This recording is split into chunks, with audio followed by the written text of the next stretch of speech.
Well, Pacelli and Bloom are they grizzled and gray, talking about Star Wars from back in the day. Got a talk show called Geeky Geezers, it's true, spinning old tales about the stuff they went through. From Atari to Trek, they know every line. Geeky Geezers, man, they feeling just fine. Late Savvy's got a lightsaber, swings it with pride. Boomer's got a game but plays it deep in the night. They're ranting about He-Man and old X-Men too. On Geeky Geezers, they're the nerdiest crew, talking Transformers toys that twist and they turn, singing blues for the geek life, their hearts still burn. Oh, Geeky Geezers, they're living the dream, talking comics and movies, they're busting the seams. From Battlestar reruns to D&D lore, they're preaching the gospel of geek evermore. Pacelli and Boomer, they'll never grow old. Geeky Geezers with hearts made of gold. They're sitting in the studio, mics turned up loud, reminiscing about Super Friends, feeling so proud. Pacelli loves Spider-Man, Boomer's for Hulk. They argue about Star Trek with passion and both. From Betamax tapes to their old D20s, Geeky Geezers where the nostalgia flows. They got fans in the chat from the young to the old, tuning in to hear stories that never get cold. Talking Ghostbusters, Proton Packs, toys in the box, and Saturday mornings with cartoons that rocks. Pacelli and Boomer, they're keeping it real. Geeky Geezers with that old school feel.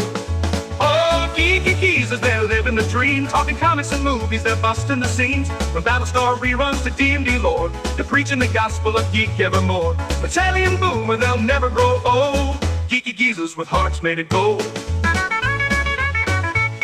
They're singing the blues for the games that they play, for the VHS tapes and the arcades that pray. But the spirits are young, though their hair's turning white. Geeky Geezers keep the nerd fire alight, so tune in each week to the Geeky Geezers show, where Pacelli and Boomer let the good times flow. From X-Files to X-Men, they're dropping the news, singing praises of geek life with them old blues. Pacelli and Boomer, forever they'll be. Geeky Geezers living wild and free.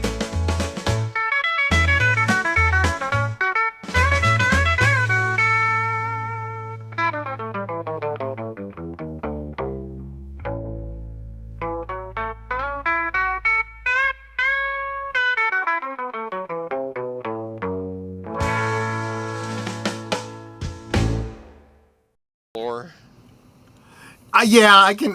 That's kind of what I think of. You know, you got to think of. Well, you're thinking more like a country honky. Or the South, yeah, country or the South. Well, I guess. Whereas, well, yeah, that's true. I was thinking Chicago blues. You know, like literally House of Blues. But I suppose it wouldn't be out of line to think like Nolans. Perfect. You know? Yes. Because Nolans is still cosmopolitan, but also still kind of southern. It's kind of a weird mishmash, yeah. So yeah. And no, we're not. And Medias Res, we were just talking about the opening song, which we just happen to like. You know, Troy we on like guitar. our own music, right? Yeah. Troy on guitar. Yeah, that was him in the back. Yeah, that's right. There you anyway, go. There you go. Here we are. Welcome everyone to Geeky Geezers. Before I forget to do the intro again, and I'm your host, Agent Boomer. This is my co-host, Papa Pacelli. Is my other co-host, Netter of Netters Network, our Geezette. Yes, I am a Geezette. I love that title. Yeah. Geezette. Yep. Yes. Why not? Okay. Oh, that's right. Yes, that's what I've been saying all this time. I kept thinking. Geezette. Yeah. There's nothing wrong with that. That doesn't make any sense. Well, is that like Smurfette, Geekette? Yes. Because that's fine too. That's what I was thinking. Smurfette. You think there was a whole Adam and Eve thing going on with Smurfette being introduced to the Smurfs and how? Dude, I don't want to think about it. Because I don't want to believe that Smurfs, have like, There's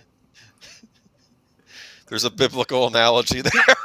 Yeah, dimorphic reproduction, okay? Because if that's the case, there's 99 male Smurfs and one Smurfette. That ain't cool. Well, see, the Brainy Smurf created Smurfette because Horny Smurf needed a female rather than the. I almost frickin' you. No, actually, I know this wasn't the good old days you were planning, but Boomer, do you know where what Smurfette's origin is? Gargamel made her, I believe. That is right. And she was originally a brunette, which was to imply, apparently, no offense to any brunettes out there, that a brunette is evil. And she came to the Smurf village to sow discord. There was some, like, biblical type, Lilith, Eve type there you go. elements to the story. And when she realizes that the Smurfs are good and that she is hurting them, she literally repents, and Papa Smurf is able to help purify her, and she becomes a pretty blonde. So blonde, beautiful, good. Apparently, Papa Smurf like a prophet, evil. like a Moses or something. Yeah, I think that's the implication. Yeah, exactly. Okay, we got some people. There you go. Big Al, thank you. Welcome, Big Al. Have a great stream tonight. We plan on it. We got some interesting news tonight. Not all of it bad. Some of it, not all of it's bad. some of it is expensive, but it's not all bad. Well, yeah. Everything's expensive now. I don't know what to say, man. It's like Ruby Hoove. Thank you for gifting. Speaking of, thank you for helping to support the channel, Ruby Hoove, with a gifted membership. She is like Gunga Din. She is so faithful. And I said in the chat, I said I have to believe there's special treasure waiting for her in heaven because of how much she blesses us here. But yeah. And Robert received the membership, so welcome. Yep, that went to Robert James, filmmaker of 15 Days. Make sure you check that out on Tubi. And not only did Ruby Hoove gift us a membership, but so too did me and my monkey. Gave a gift to Jeff B.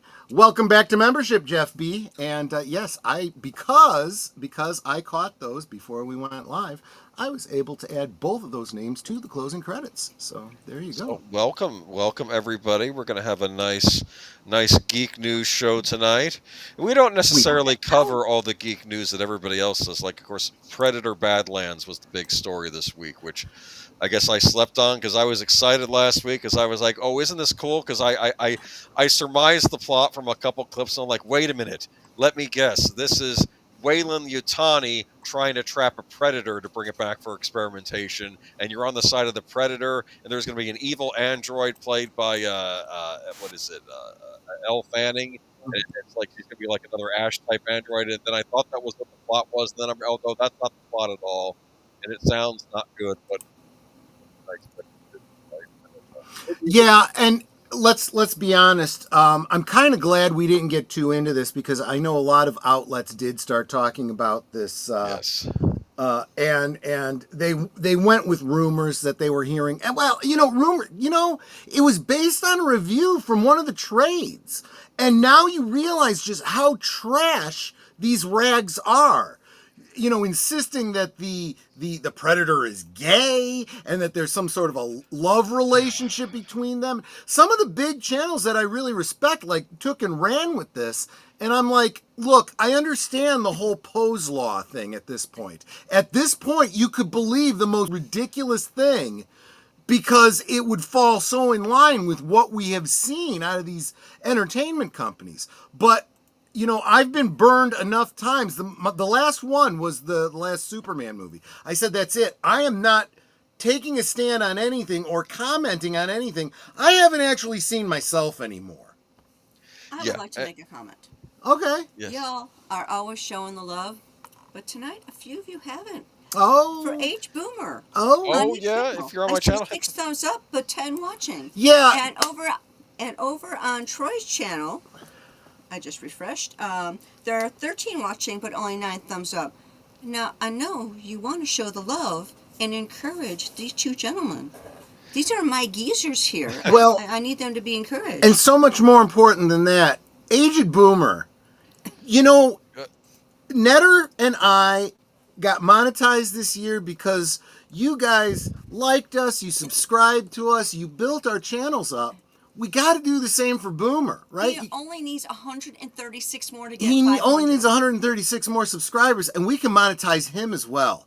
Come on, guys. If you are not subscribed to Aged Boomer, well, it's possible you're here on Netter's channel or on mine. That's fine. Right in the link in the description below is Boomer's channel. You can go watch it on his channel too, and go hit that subscribe button. Hit a subscribe, if you guys are here, Thank you. Yeah, if you guys are here on Age of Boomers channel, just make sure you're subscribed. Just hit that subscribe button and say, And yep. if you think you're subscribed, go Double back check. and double check Double check. because Make sure, YouTube likes to unsubscribe people, even though they Don't swear. double click, because then you'll click off of it. That's not what you want to do. Yeah, but YouTube likes to unsubscribe people, and I've lost people who then came back later and said, "Oh yeah, I was unsubscribed for some reason." So please double check you're still subscribed. Show these two geezers the love because I know that you love them as much as you love me. That's sweet. Look, I will say that could happen ahead. though. Like you could think you're subscribed and then you get unsubscribed for whatever reason, and then the feeds still keep showing up in your thing. So you're like, oh, this because is you like watch them all the time. Yes, you assume you're so I'm not even yeah. necessarily blaming people. Could it be happened by? Well, I'm blaming and somebody, but not and you let me the give audience. you guys a little peek behind the curtain, a little, inside baseball here. I always say that Netta is my number one cheerleader because she absolutely is. But I know why she's trying so hard to encourage us because she knows we're going into that time of year. She knows that I suffer with the seasonal affective disorder, and I just power through it like a man. But she's there to be my support, so that's why she's here encouraging me. Excellent. It's like I always support my geezers. Yes, she does. Yes, she does. But let's get back to saying hi to all the other geeks out there. Well, welcome. Last call with Troy. Oh wait, never mind. Oh yeah, okay. Yeah, that guy. That guy. He's all over and the I place. saw Geek Flag in here. Welcome. Longest parsec. Longest Wait a minute. parsec. Yeah. I love that title. I don't know if I've seen you here, but I love that. I love that title. That's. Couldn't make the Kessel Run without him. I am one half asleep but present. Well, thank you. We're always happy to have you here. And let me see. Who did I miss? It might be a little bit late for caffeine, but whatever. I think I had a Coke earlier. Jessica Hardo, welcome. Oh, Coke will Lynn Green, get welcome. going, but Marc it'll ruin your nose. Marc Malnekoff here, speaking as Klingon. Kapla. Exactly. We might have a little tiny, itsy bitty bit of Klingon news at the end of the stream. I'm just saying. Yeah, exactly. We have a first Klingon. I'll get to it at the end. Yes, of course, everyone's talking. I'll be right back. Okay, and Lynn Green. Hail to all from the gates of the land of Nod. Oh, it's getting late for you, huh? I totally understand. Oh gosh, you talk about the land of Nod makes me think of the movie, and we need to do a rewatch of this sometime soon. Restoration with Robert Downey Jr. Oh right, Meg Ryan, Sam Neill. Great movie. I need to watch that. I've never seen a poster for it. It looked intriguing. Oh, have you not seen it? Yeah, I need to check it out one of these days. That's got a cast. Movie, when did it come out? Was that in like 92? Yes, because I remember I was in. It might have been. Yeah, it would have been in the 90s because I remember I was in a film class at the time at community college, and I saw that poster on someone's wall. So well, because I was 90% certain that I had seen it at the. It was in the 90s. The Fine Arts Theater here in Chicago. And the reason I would have seen it at the Fine Arts Theater was because Netta was working there and she'd sneak me in. I'm literally the guy that snuck in through the side door. But that movie impacted me so much. There was some writing that I was doing at the time that impacted my writing style. I created a character based on Robert Downey Jr.'s character. And... Cool. God, yeah, I love that movie. It's got a great cast from the sound of it too. How are the CGI characters in it? The computer animated. How was that? Oh wait, there wasn't any because we didn't always need that to make exactly movies. Right. Exactly right. Anyway, that's fine. Keep moving along here. Right. Pensec, welcome. CluuStudio, saying that right finally. Just want to make sure you didn't miss. Did you get Tree Rock Creations? I believe and I did. Matanui? You can say it again. Real Wade Nation Gaming Clips. Matanui. Oh, Wade, good to see him on see my you, channel. And let's see. F Wood. Okay, welcome. Good to see you. Good to see you. Tim Hayes. Always good to see you. Got CluuStudios. Tim Hayes. Absolutely. Oh, Tim Hayes. We're going to be talking about one of your favorite YouTubers in just a little bit. Yes. One of Well, mine. yeah. I'm gonna have some words to say. Gonna start. Uh, There may be a feud starting on you might YouTube start a tonight. We'll feud with see. a certain channel. Yeah, okay. JPRPH1 just started a feud over "World Is Not Enough." It's a good Bond movie. It's got some bad lines. Which of them don't? Oh, yikes! Something fell back. Well, that's true. All But right. CluuStudio. If I miss anybody, I apologize. I think I got everybody, but we got to get into the good old days. we got to get to the good old days. While you're getting to the good old days, I'm going to bring up a couple of articles. Well, not a couple of articles. Well, links to videos on retroblasting. I guess I will drop we are going them. to talk about space, the final frontier. That should be a clue as to what I'm going to talk about here. But not a good enough one. We need more. We need more. Otherwise, people will just assume it's a Star Trek. Here we go. Look at that. A thing of beauty and a joy forever. We are talking, And of course, look at how about simple that Lego is. space. That is not like anything terribly complex. This was okay. So we're talking about the Lego space series, Yes. and this particular one was one of those little tiny, Yep. inexpensive Lego. I guess you could call them. What did they call them? Rack toys. It was a rack toy because Lego, even back in the day, was fairly expensive for some of these bigger sets. Oh, yeah. But you could get a smaller one like this that just had a few pieces. The littler kids could enjoy them. And, and you build this, and then you save up your allowance for the bigger set. The whole idea, though, behind Lego too was you could let your imagination run wild. You could do all kinds of things, not just the specific ship that was outlined in the instructions. What you would know if I think a lot of Lego fans know this. Yeah. That they reuse pieces all the time. So, like for example, you see those translucent red pieces. Those could have been used for tail lights on a bigger car. Right. The one that's got the symbol on the front, without that symbol, that would have been a part of a gabled roof on a house, an antenna for any number of things.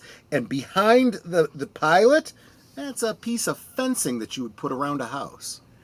Yes, well, I noticed this when I was putting together the haunted house fall. How, even though some of the pieces were green, I could see how these could have been used for a normal house, if they were a different color, not the sickly green. And Jesse makes a great point. This could even be a decent substitute A-wing. Or some sort of an air speeder of some kind if you're doing a Star Wars. All right, well, it's fine that you bring up Lego Star Wars and all the various other licensed Lego sets. This is back late 70s to late 80s, and this is what we had. There were no licensed Lego set, and we were fine because we had our three main systems, which were town, castle, and space, and we were happy to have them. And we didn't need anything fancy. Yeah. Do you understand? Yeah. Absolutely right. You kids, you are spoiled. You're spoiled with all of your fancy. And the thing about it was they weren't licensed products. They didn't have to pay any royalties to anyone for them. And to be fair, Lego still does non-royalty sets, and they tend to be cheaper than the ones they have to pay the royalties on. Yes. It does come off as an option, right? So during the, they had for a long time, they had a pirate line, but that got a big boost when they got the license from Disney for Pirates of the Caribbean. They would reuse a lot of the same Basically materials. reuse the exact same ships, the exact same specifications and everything. They'd put out special Jack Sparrow minifigure or the Cthulhu looking guy and whomever else. Did we get the horologist though? That's what I want to know. I sent you that clip, didn't I? Yes, I did. Yes, you did. And she's like, Oh, so your mother was academically, my mom was a horologist. Academically no inclined. No, she was kind of horizontally reclined. Did she know how to tell the time in different areas? And oh yeah, she was always looking at her watch. And then the little guy said, "I can vouch for that." And they looked at him, and it's Oh God, yeah. I miss the Pirates of the Caribbean movies, but anyway. There was a missed joke there because I would have loved it if the guy had turned around and looked at him and said, "Dude, seriously? Sorry, man." I would have liked you to turn around and say, "Dad?" Question mark. Anyway, let's move on. Yeah, right. To Lego Space, though. So this was the Lego Space system. Now I was mainly into. Look at that. I know. Look at that. Look at the clear plastic panels. Look at the spaceships. These were hitting at just the right time because there was a lot of us at the time that were into the Micronauts from Mego, which would have been perfectly scaled with this. And it was a very similar style, some of those ships. Now, I actually do have a book here called Lego Space, and it lists it from 1978 to 1992. There were space sets after that, but it's covering, I guess, the main, I guess, the highlighted period. And I think it does start in 78. And think about it, space was big, NASA was still impressive, and of course, now I do believe that these sets, even though it's nondescript, I think that they were sort of going for pseudo, like what would NASA be like in a few hundred years? Maybe that's what they were thinking with these sets. I don't know. But Troy, the cool about this is that there are a lot of Lego Castle series and Space series made a comeback. We're going to talk about that at the end. In fact, I'm going to show you something I might have put together. All right. So Netter just brought me a cup of hot cocoa with a special chocolate spoon. Well, you're talking about the holidays, and it's like hot chocolate. Yes. So one more time I want to drop.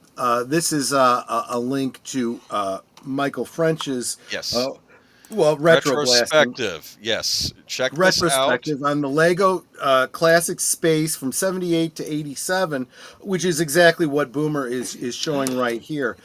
This video is from actually quite a bit back. This one was... he cuts it off at 87. I know why. We're going to get into that. Oh, okay. Because my book here goes to 92 because he didn't like the factions. He complained about the factions, and this is where we might have a little argument. But yeah, he does a great retrospective. This video is from 6 years ago, though. He does do an update, though, because the Lego Galaxy Explorer, he talked about back in 22. So here's something cool that Lego does. They don't release the same exact set. Like, they're not releasing the same set from 1978. But what they do is they do like a homage set to the thing that was released in 1978. So it is in the spirit of what was released in 78. And it's like more bulk and larger than what you would have gotten in 78. So it's kind of interesting that they do that. And I will maybe show you something in a second, though. But yeah, Lego Anniversary, that's that one. Check out his videos, definitely. But in fact, I'm going to go ahead and add these to the description. Go right ahead. But one thing I loved, and here's what happened. I was in the Castle system, and I kind of happened on Castle system by accident. I think I got a Lego armor shop for my birthday, and I was thought this was the coolest thing, and I started buying other Lego Castle sets. And then for Christmas, a cousin didn't get me a Castle set, but she got me a space set. Yeah. And I was like, well, I don't know what this is, but this is kind of neat, too. And I put it together. And even though my bulk of my money did go to the Castle sets, I would buy space sets on occasion as well. And what was neat about this is there's an example of a space cruiser. See that? Right. I mean, kind of more basic. Like, you have to understand, a lot of the Lego sets, when they were starting out with these theme sets, because they get in mind that theme sets were a big deal. I think they didn't used to have theme sets. You would just buy a big tub of Legos and have at it. That used to be what they did in the 70s. Well, and that was the benefit. Even when they did start putting out the theme sets, the nice thing was that you did have the ability to, you know what? I want to expand this. I can't afford another, license thing or another big set, but I got all these extra Legos. I can build this thing that I've imagined, that would go really well with this. There you go. You know? And there's a space cruiser. I know I had one of these that could become two different things. One of the cool things about Lego sets, and I think they keep the tradition to this day, sometimes they give you alternative designs. So when you're done building the main Exactly. thing, if you want to break it down and build the other thing in the box, you can do that too. Or, and you know marketing was thinking this, or maybe you buy a second set so that you can have both of them at the same time. Oh, I've thought about that. I thought about Yeah, that with the yeah. Blacktron re-release set. I'm like, should I buy a second set so I can just have And in both? fact, I'm like, especially with something like the one you've got showing right here, this kind of moon base, yes, right? You buy a bunch of them and you can do different configurations. You could have like a whole lunar city. oh, you know people. I mean, I have to tell you Yep. something. I was unaware of this until recently when I was re-exploring my childhood obsession with Legos, and I realized though there are other people my age that didn't stop with the obsession. They kept going, and oh my goodness, they have entire towns in their Yep. basements, like how Well, people it's do no model different trains. from Yeah. a certain Klingon who's in the chat right now, who has a whole train set with a whole industrial cityscape. So It's a yeah, similar thing, I guess. I mean, I've always found train aficionados fascinating too. Yeah. Oh, I had that moon base too. Oh, you did Geek Flag. See, yeah, I thought it was cool. Yeah. And one thing I liked about the Lego space sets was, I guess, what would I call it? Acrylic plastic, the kind you could see through. I always thought that was Yes. neat. You Yeah. didn't get that in the castle system, because of course medieval times, right? But Right. you know, Well, I don't know. Some of the later ones, I wouldn't have been surprised if they did like some rudimentary stained glass windows. I don't know if I ever saw stained glass in the Lego castle. Back then, it was very Spartan. True. Michael has this video on one of the Lego castle systems that's called the Knight's Procession. He had this theory that it was about the Crusades, about being out.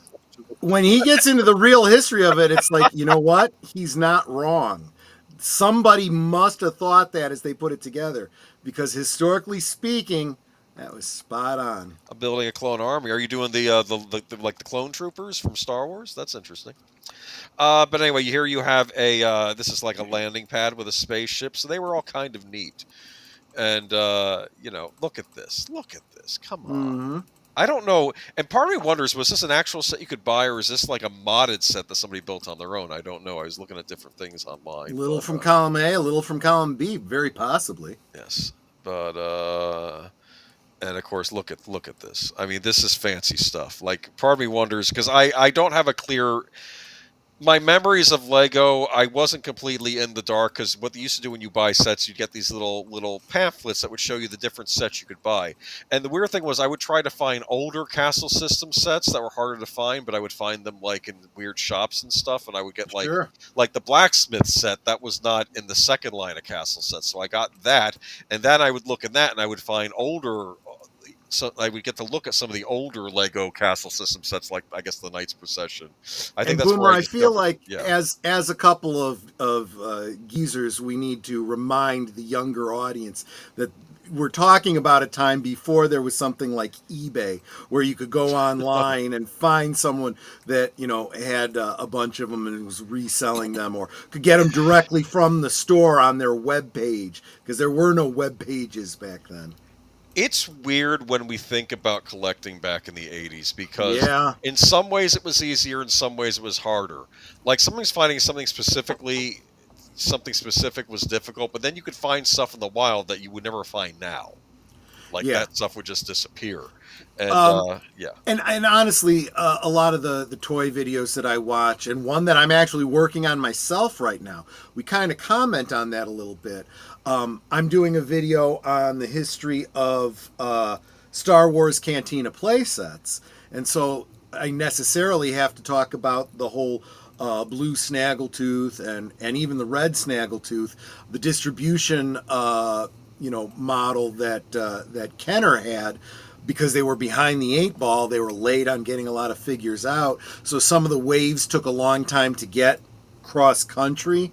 And so it was a real search. And I had my whole family searching for Snaggletooth almost all year. Yeah. Was that the one that ended up being a Sears exclusive or something? The blue one, yes. But even the red one was really difficult to get a hold of, because it also was the last one in its particular line, and I talk about it in my video about the whys and the what fors of that. But Now there's really no excuse for it, because you should be able to go to your local, whatever, Target, Walmart, whatever. Go online, look up the toy, find out what store has it, and go get it. Well, that you can't do that with Target. Target doesn't work that way, but other stores do. They're the ones that are going to still be around when Target goes out of business. Target. Anyway, here we have, okay, so let's go in. This is the main space system. Like I said, Michael goes into detail on this. But later on, we get what's known as, I guess, the space factions, they say. Now, this is what was called Futuron. Color scheme's a bit different, a lot of whites. The uniforms change. So the space symbol, but you get like, I almost want to say, almost like Federation-style uniforms. They had like... or like Space that's what they had in mind, yeah. Oh, yeah, that was probably an influence too, yeah. And then you had, but this is in the '80s, so it was even TNG they were thinking of. And then you have like you have this this visor. Now the astronauts had visors, which is great because I always wondered how they could breathe in those old spacesuits because they didn't have anything protecting their faces. I know, right?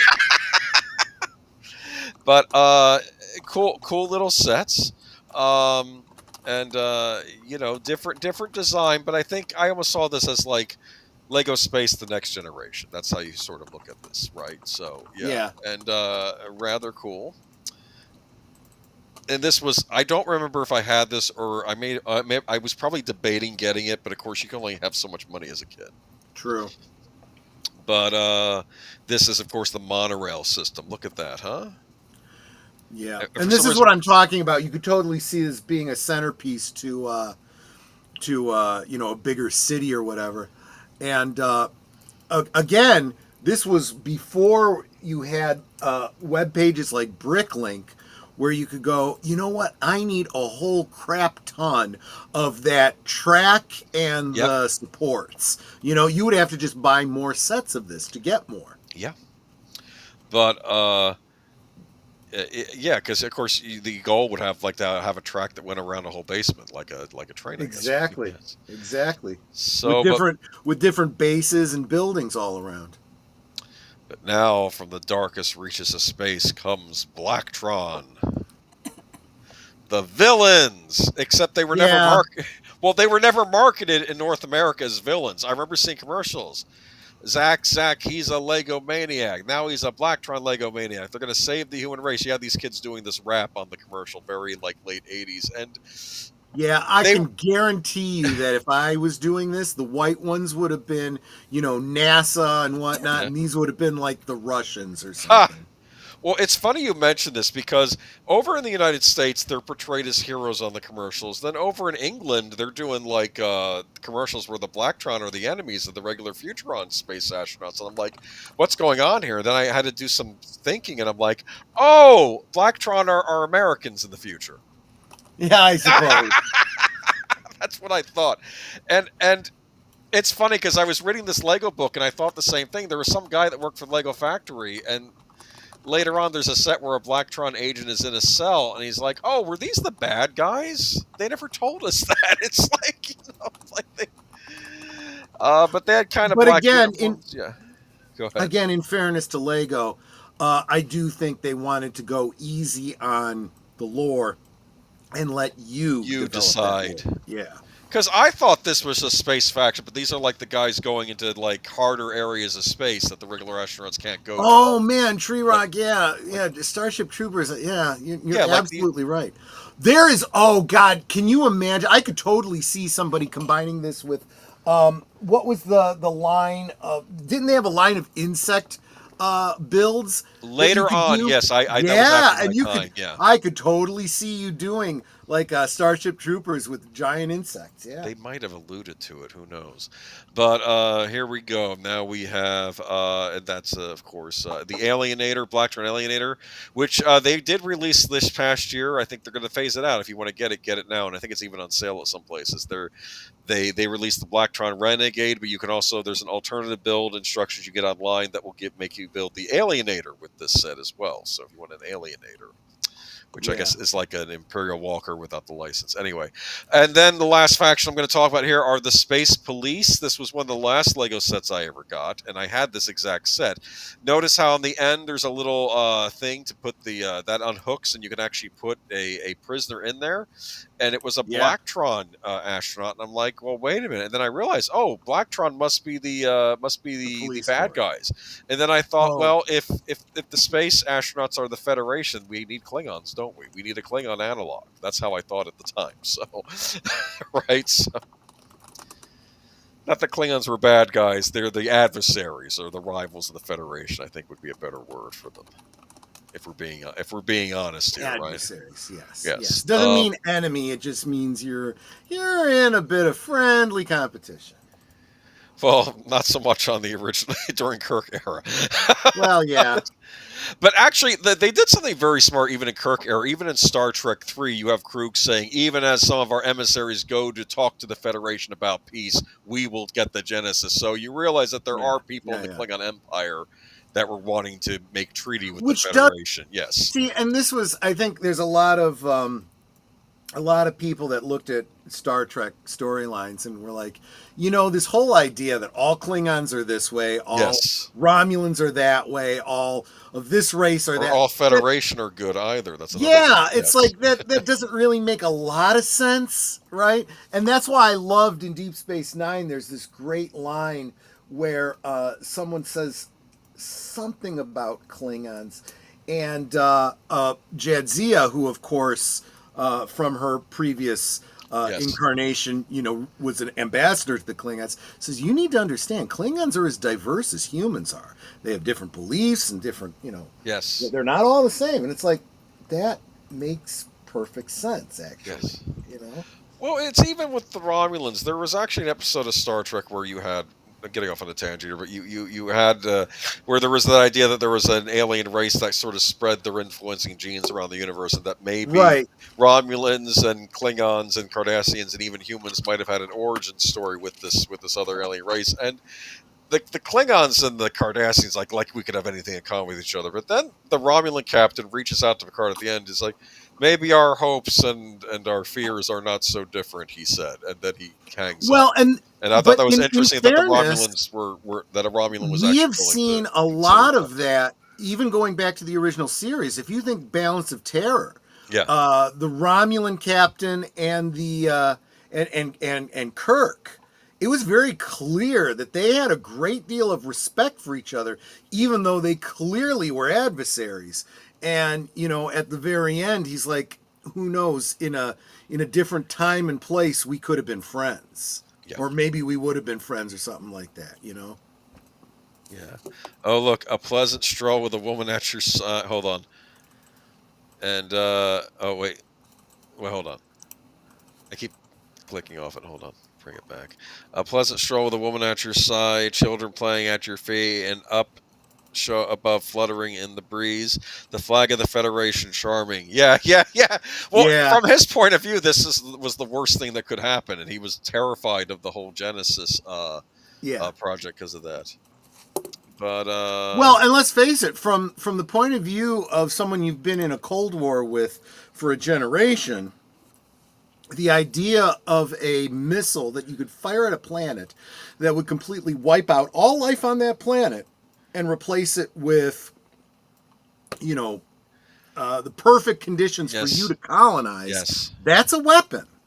Praxis? Well, and that was brought up in Star Trek 2, where the Kirk's son was basically saying, I'm worried that this is something that could be perverted into a terrible weapon. And even Dr. McCoy, this is a cutscene in Star Trek 2. I think it's in the director's cut. And he goes, "Well, in the wrong hands." And then Dr. McCoy says, "In the wrong hands? Would you mind telling me who the right hands are?" Because he didn't even trust the Federation with it. Which because the line before that was, "And what happens to a planet that already has a what was it, like a life matrix or whatever?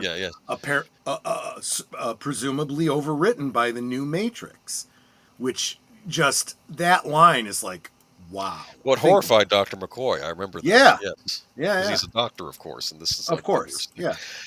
This is a space police station. The space police were interesting, but at that point, I was moving on to other things because I had this thing called a Nintendo Entertainment System, and that's where my money started going after this. I'd still get Lego sets on occasion, but the bulk of my allowance money. Leave it to Lynn to really dig. Well, then maybe David shouldn't have rushed in with Proto Matter. Then, yes, you're right. He took a shortcut, and that's what. Well, happened. that was in the sequel, anyway. Well, yeah. Well, apparently it must have had to have happened in 2 because it was anyway. It just wasn't part of the story until 3. Yeah. What did I want to make a point about though? I don't remember what my last Lego set was. It was either the Rogues Hideout or it was one of the Pirate sets. I don't remember because they had just introduced Pirates when I was getting out of Lego. But moving into, but I did kind of get back into Lego. Yeah. I found this on eBay. I almost got this a couple years ago, but because of the hurricane, I said, you're not buying something with tons of pieces. No. Right. And then it went off market. But I was able to find this on eBay, and to be fair, it was being sold at retail what it would have cost a couple of years ago. So I was actually surprised at that. So I'm like, okay, well, they're not overcharging me really. So I picked this up, and I put it together, and this is what I built. Isn't that neat? On that picture on the box, was that a robot, a robot mini? Yes, the robot is in my model. If you can't really see him, he's underneath the second piece of plastic. He's tucked down there. The back opens up, and the little wheelie cart flies out of it too, and that's kind of. So neat. you're saying that's basically like an astromech droid in that back section there. Is what you're saying. Yeah. Except that is cool. Pieces. And I was very excited. I was actually going to put it on display in the children's case at my library, and then it turned out that it's too big for the children's case. But that's okay because there are 2 alternative designs. I'm going to go down with the second smallest you can get. I'm going to rebuild it as a smaller ship and put it in that case in the new year. So there we go. But that's what I built. So I figure that's at least your actual one, Boomer? Yes, I built this. Yes, I built this. Yes. And Wow, Pauline, the instructions, you have to follow the instructions. Did it come with 4 minifigures in addition to the robot? Wow. This is considered a premium set. I got it for about 90, I think, which isn't awful because it's not a licensed set. So there's no what do you call it? Licensing fee, yeah. Yeah. And the Blacktron set, they did one like this, but with a Blacktron set this year. And that's coming off market. And I've seen some stores selling it like pre-Black Friday deals. You can get that for like 50 something.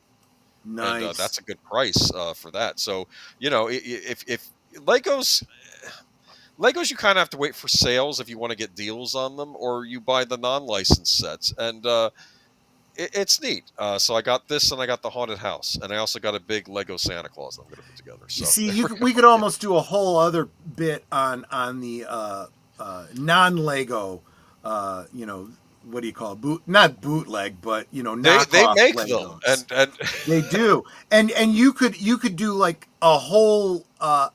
In addition, you could do your whole Lego space fleet, and then you can go out and get the other market space fleet, and it would just go perfectly with them.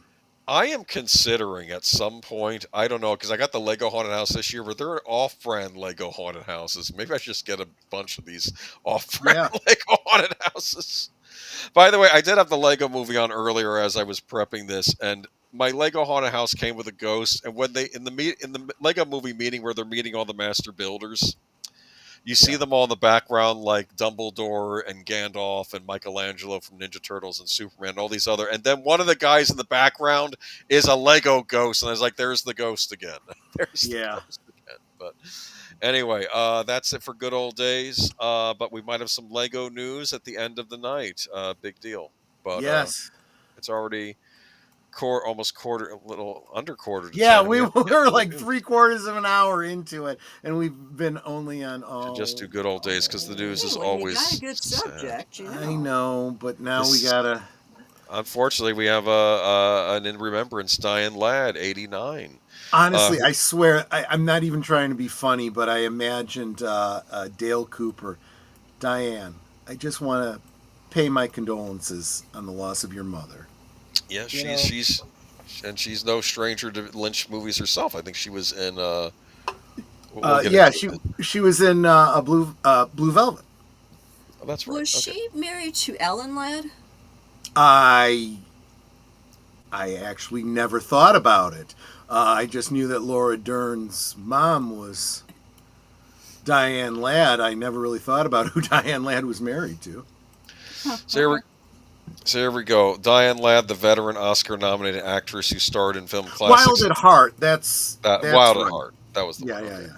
Alice doesn't live here anymore, and Chinatown has died at age 89. Her daughter, actress Chinatown. Laura Dern, confirmed this week. My amazing hero and my profound gift of my mother, Diane Ladd, passed away with me beside her this morning at her home in Ojai, California. Dern said Monday in a statement shared with ABC News. She was the greatest daughter, mother, grandmother, actress, artist, and empathetic spirit that only dreams could have seemingly created. We were blessed to have her. Dern continued. She is flying with her angels now. Ladd was Oscar nominated 3 times, first for 1974's Alice Doesn't Live Here Anymore, and again for the films Wild at Heart and Rambling Rose, released in 1990 and 91, respectively. Dern co-starred in both Wild at Heart and Rambling Rose, and was Oscar nominated for the latter, making Dern and Ladd one of the only 2 parent-child duos nominated for Academy Awards for the same film, the other being Henry Fonda and Jane Fonda in 1981's On Golden Pond. Ladd was born in Mississippi in 1935, later jump-starting her career in entertainment as a Copa girl, performing in New York City's legendary Copacabana nightclub. According to the actress's website, she went on to launch a stage career before transitioning onto the screen, receiving award recognition in short order. Ladd's first major accolade was Golden Globes nomination for Best Supporting Actress for her role in 1974's Alice Doesn't Live Here Anymore. In 1980, Ladd won a Golden Globe for her role in Isabel Belle Dupree in Alice. Mm-hmm. Oh, for the series. Mm-hmm. Oh, okay, yes. yeah. So we were just talking about the actress who played Flo, who Yes. just passed away last month, and Diane Ladd took over when she left. You know, not playing the same character, but playing the replacement character. So yeah. Yeah. Ladd married Bruce Dern in 1960 and gave birth to their daughter Laura Dern in 1967 after the couple's first child, a daughter named Dana Elizabeth, died at a young age in a tragic accident. So that's awful. I'm sorry to hear that. Yeah. But yeah, Diane was a tremendous actress, and I feel a bit of a hidden treasure until she ran into David Lynch, said Bruce in a statement. When he cast her as Laura's mom, Wild at Heart, it felt like the world then really understood her brilliance. Bruce Dern's statement continued, she was a great value as a decades-long board member of SAG, giving a real actress point of view. He added, she lived a good life. She saw everything the way it was. She was a great teammate for her fellow actors. She was funny, clever, gracious, but most importantly to me, she was a wonderful mother to our incredible Wunderkind daughter, and for that I will be forever grateful to her. Okay, that's good sentiment for Bruce She Dern. was just a beautiful woman. You can see a lot of that in Laura Dern when she's not, playing, purple-haired, psycho, Do you know what was fascinating about Laura Dern? Because she's in that horrible Last Jedi as Admiral Holdo, right? And then I'm watching her walk the red carpet for the premiere of Last Jedi, and she's a fox. She was all done up, looked great, and then she looks great. And then Last Jedi, she looks horrible. But to be fair, everybody looked horrible in that movie except Rey. Yeah. Everyone was stressed. Oscar Isaac looked like he hadn't bathed for a week in that movie. It was horrible. I know, and it's like the one that played Rose, took a day off. It's like the girl that played Rose Tico is just beautiful. Yeah, but you would never know that if you only knew her from Star Wars. They gave her a horrible haircut and stuck her in a potato sack, and that's what happened. I mean, if you're gonna bother, why not just turn her into one of the aliens? Behind a rubber mask. This was What's the point? It was Rian Johnson messing with the audience. That's what it was. Well, but he was also messing with people's careers too. This has really hurt people like that actress, Yeah.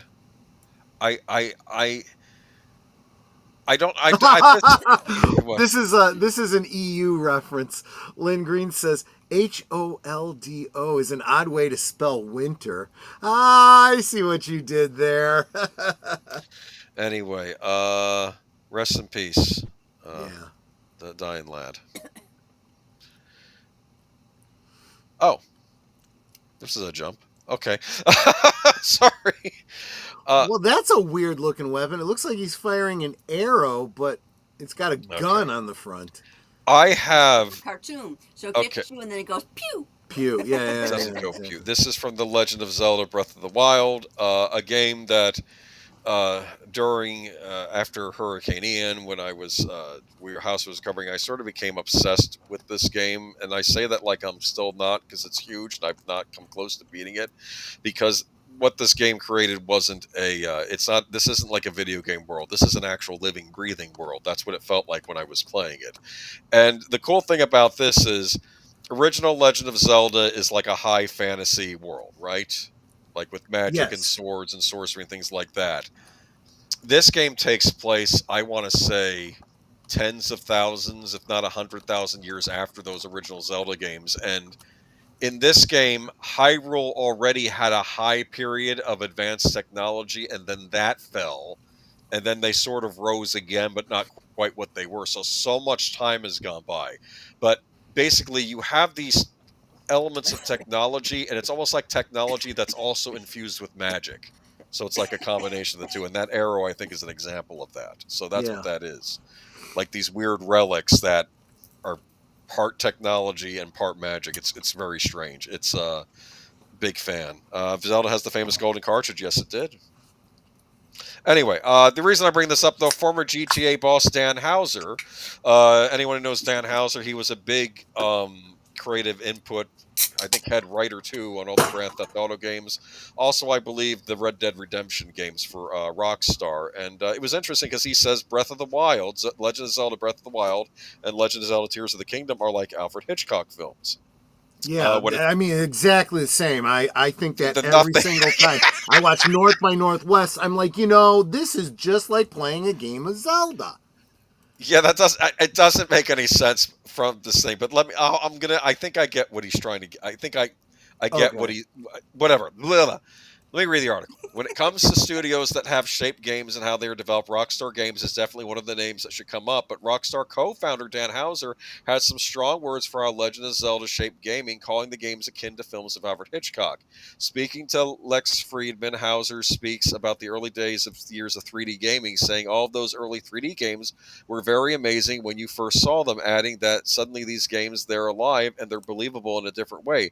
House and Friedman speak about Nintendo specifically, saying that Nintendo's approach to gaming always makes sure that no pixel is wasted, with Friedman saying Zelda pioneered the feeling of a world. Houser singles out The Legend of Zelda: Breath of the Wild and Tears of the Kingdom, saying that the new ones, they almost to me feel like Hitchcock. They're just speaking the language of video games. He notes that everything is going to work the way and that way, and it's quite systemic. Adding that how it all blends together in Zelda is so amazing. Houser says it feels like when you watch a Hitchcock film, it's not reality. He's speaking the language of cinema in a very strong accent. It's very, very cinematic. It's not realism at all. He believes that recent Zelda games are these amazing things that could only be video games. They couldn't be anything else. That probably doesn't bode well for his opinion on the upcoming Zelda movie. But the reason I bring this up, and we've been ragging on gaming a lot for the past couple months, but it's interesting to see Dan Houser, who was responsible for the Grand Theft Auto games, and however you feel about what those subject matter, from a technical perspective, those games are near perfection. They're like a benchmark that a lot of other people strive to get. And it's interesting that this guy is also commenting that even though he's been involved with what many consider almost like perfect game series, the Zelda games, especially the new ones, he considers those a benchmark Yeah. as well. And it's almost like when someone from the Beatles might be looking up to the Who for inspiration. Like I think Paul McCartney was listening to Who music when he was trying to help write Beatles music. So it's interesting how big creative voices can respect each other, and it's nice. That's all I'm saying. Yeah. Okay, No, that's I it. agree. That's why I had this. As usual, Boomer is an interesting character. What is that supposed to mean, Tim Hayes? That's Link. No more green tunic and Robin Hood hat. This is how he looks now. He wears a blue tunic. He lost his hat and he changed his top. I mean, it's cool. There's nothing To wrong be with that. to be fair, if you have amiibos, those little plastic things Nintendo sells, you can unlock the classic Zelda outfits in the game to put on. In fact, in Tears of the Kingdom, you don't even need the amiibos to do it. They'll allow you to unlock it even other ways if you don't have the amiibos. So that's kind of neat. Well, I can tell you that it looks a lot better here than it did in Drawn Together. Well, Dude, why you got to bring that up? We've got the whole thing on Punching DVD. low. That is a sick but incredibly funny series. It makes an insinuation about Link that I never saw in the games. Okay, I'm just saying. I'm Anyway. on a quest to save my girlfriend. Okay. Here's the deal. Okay. There's not a romantic relationship between the two of them because frankly he's the knight and she's the queen, she's the princess. It's not, there's that dividing line. Yeah. It doesn't mean that Link may not get married to the nice girl in town that they like showed in several of the games, and that's probably what happens.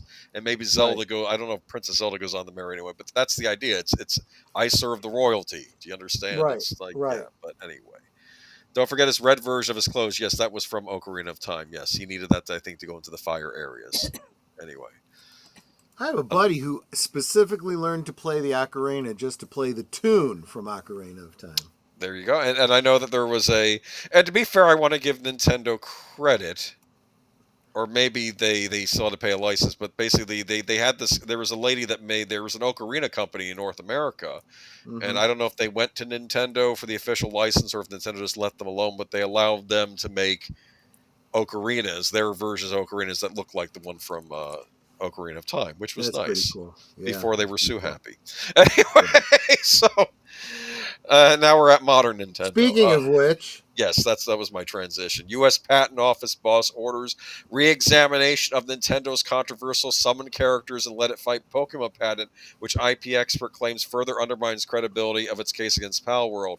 So basically, because of them going after Palworld, the U.S. Patent Office is saying, should they? The impression I'm getting is, should they have a patent on this?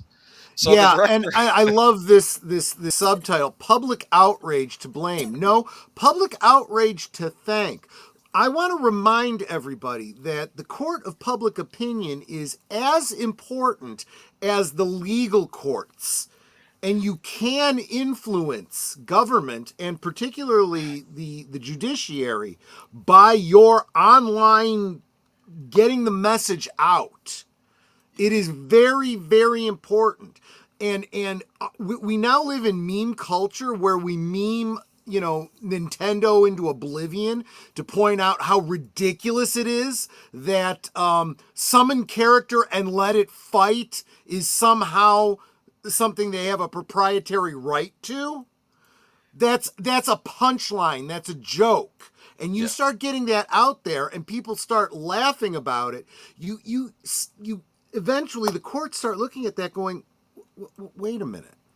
Yeah, that is pretty absurd, isn't it? Yes, it is. The Director of the United States Patent and Trademark Office has ordered a re-examination of Nintendo's controversial summon character and let it fight Pokemon patent after it was heavily criticized by IP lawyers. In September, IP lawyers criticized the U.S. patent system and the USPTO after Nintendo was awarded a Pokemon patent that revolves around summoning characters and letting it fight. I wonder how old that is. Could that have been from the 90s? Because part of me wonders if, some judge or whatever, or someone work doesn't know anything about video games, and now people are more aware of just what these mechanics mean, and they're like, this doesn't make any sense for them a patent on it. I will make this argument. It's not really on the judge to know this. It's on the lawyer making the case to educate the judge and explain it to him. Look, there are other cases that you guys might be aware of and don't even realize you're aware of that are very similar. There was the legal case between Fawcett Comics and at the time National Comics, eventually became DC Comics, where they were suing Fawcett Comics over the Captain Marvel character, saying he was too similar to Superman. And that was a very interesting case that ended up not being ever completely decided because National Comics ended up buying Fawcett Comics and inheriting the character. Of Captain Marvel. Yes. But they tried to do the exact same thing in the 80s when DC Comics decided to sue, I'm forgetting what network it was that carried the greatest American hero. And what I found very interesting, this case, it ended up getting thrown out, but the judge made a great observation. He said, I've looked over this case, and you don't have a right to a flying superhero in a cape. That in and of itself is not enough to say these characters are alike. He said, and as this case lays out this Ralph, I almost said Ralph Dibny, which is a DC character, this Ralph Hinckley character, his origin sounds a whole lot more like your Green Lantern than it does like Superman. So that might have been a whole different case you could have brought, but no. As it stands now, and as the case was brought, and so they ended up winning the case. The problem is that these kinds of cases can be very devastating to the defendants who have to defend their rights at their own expense, Yes. sometimes to the point of bankruptcy. It's very, Awful. very unfair. So let's see. Games Free reported that patent number. I'm not even going to read that number. Dubbed the third 397 patent was granted by the USPTO without any objection to Nintendo, which was embroiled in ongoing litigation in Pocket Pair's Pal World. Well, the patent sums up how Pokemon games work and that you summon Pokemon to battle other Pokemon in the hopes of adding them to your collection. There are countless other games that use similar mechanics, such as Persona, Digimon, and even Elden Ring, depending on how the patent is interpreted. You leave Persona alone, Nintendo. No. Okay. That's the point, though. They don't have a claim to this any more than they do to those other companies as well. Oh, look at this. Now Games Friday reported that Donald Trump nominee J.A. Squires, who became director of the USPTO in September, has personally ordered a re-examination after he determined that a substantial new questions of patentability have arisen to certain claims made by the patent. Make intellectual property great again.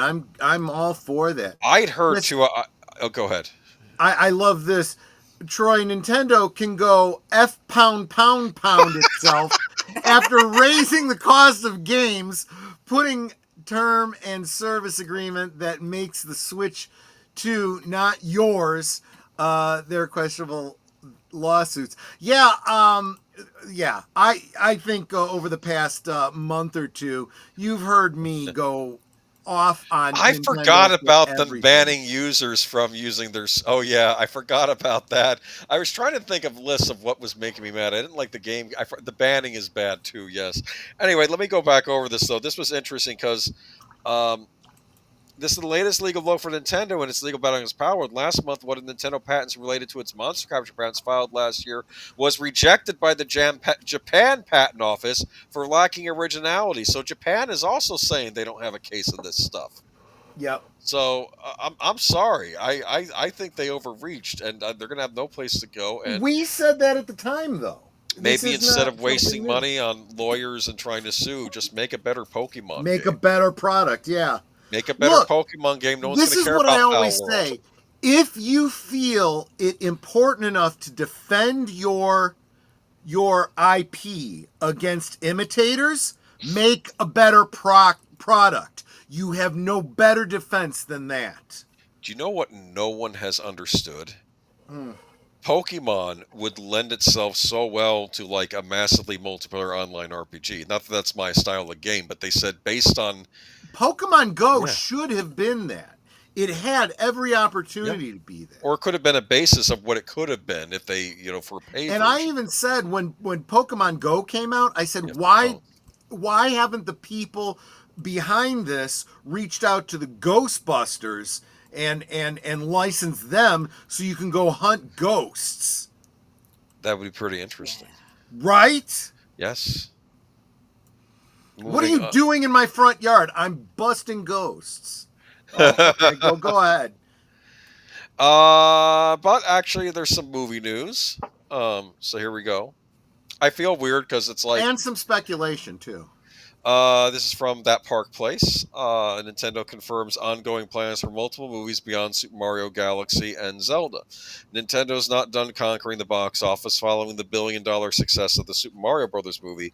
The company has confirmed that a wave of Nintendo movies is officially in the works, and this time they'll be coming at a much faster pace.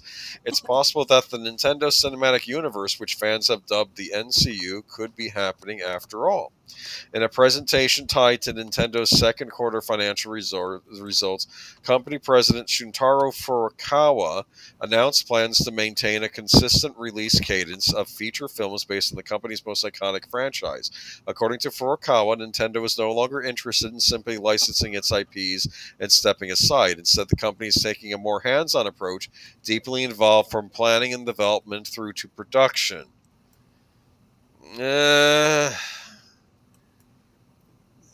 I mean, granted, Hollywood these days, I don't want to give them thing too, but this isn't really your wheelhouse, Nintendo. You don't make movies, you make video games. The presentation confirmed two major products currently in Nintendo Cinematic Universe: Super Mario Bros. Movie for 2023, Super Mario Galaxy Movie 2026, The Legend of Zelda for 2027. Two additional projects appeared on the presentation slide, marked only with question marks, telling more Nintendo movies are already in development. You know the movie I want, but they're not going to make it, would be Mike Tyson's Punch-Out. They did. It's called Rocky. No, but I would, and they could just get Mike Tyson to voice himself in the movie. Right, they could just bring him back. And because they dropped hints that in the Super Mario Brothers movie where they had the boxers in this pizza parlor from the Punch-Out game, and I thought, wouldn't that be interesting if they did a Punch-Out movie? I think it would be a lot of fun. It would be like a children's like a cartoon version of Rocky, basically. They could get Stallone, or maybe get Stallone to voice one of the characters, huh? Right? Not Little Mac, but maybe somebody else in it. Actually, I feel like so many of these video game companies are really missing out on movie tie-in opportunities. I was just looking back at some of my old games in my what is it, Grand Old Games, is that the name of the platform? GOG. And I have good old games, and I have the Ultima series. Oh yeah. And I'm like, these games, you don't even have to jump to the last one. You could start with the first one and tell the implied story from each one and take it up through all the ages with different characters each time. And you could absolutely do that. I don't know why they wouldn't. Well, here's Ultima's another game franchise that bit the dust because EA bought the company and let it wither away. Because that's what EA does, Electronic Arts does. But I remember. Do you remember Ultima Online when that was out? I never played it, but I knew of it, yes. Well, apparently the guy that created the Ultima series, Lord British, he was a character in the game, and he was as himself Lord British when he would go online, right? Sure. So he would be in the game, and a friend told me this story, and I don't know if it was true, but that apparently he wasn't invincible. He had a very high hit points and was a strong character, but apparently some game players cornered him and all just gang attacked him until they destroyed Lord British in Ultima Online.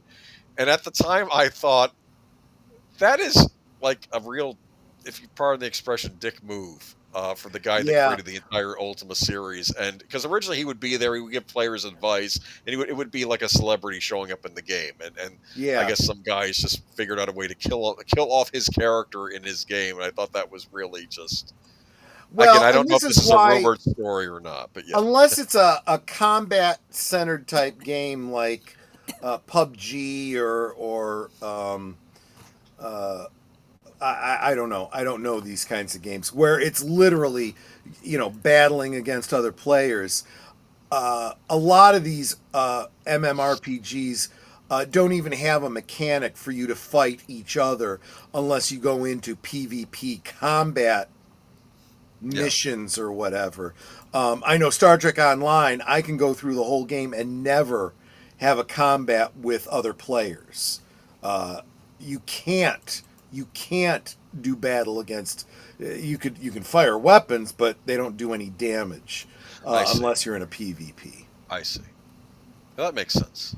So it's optional, I guess. That's what you're saying. Yes.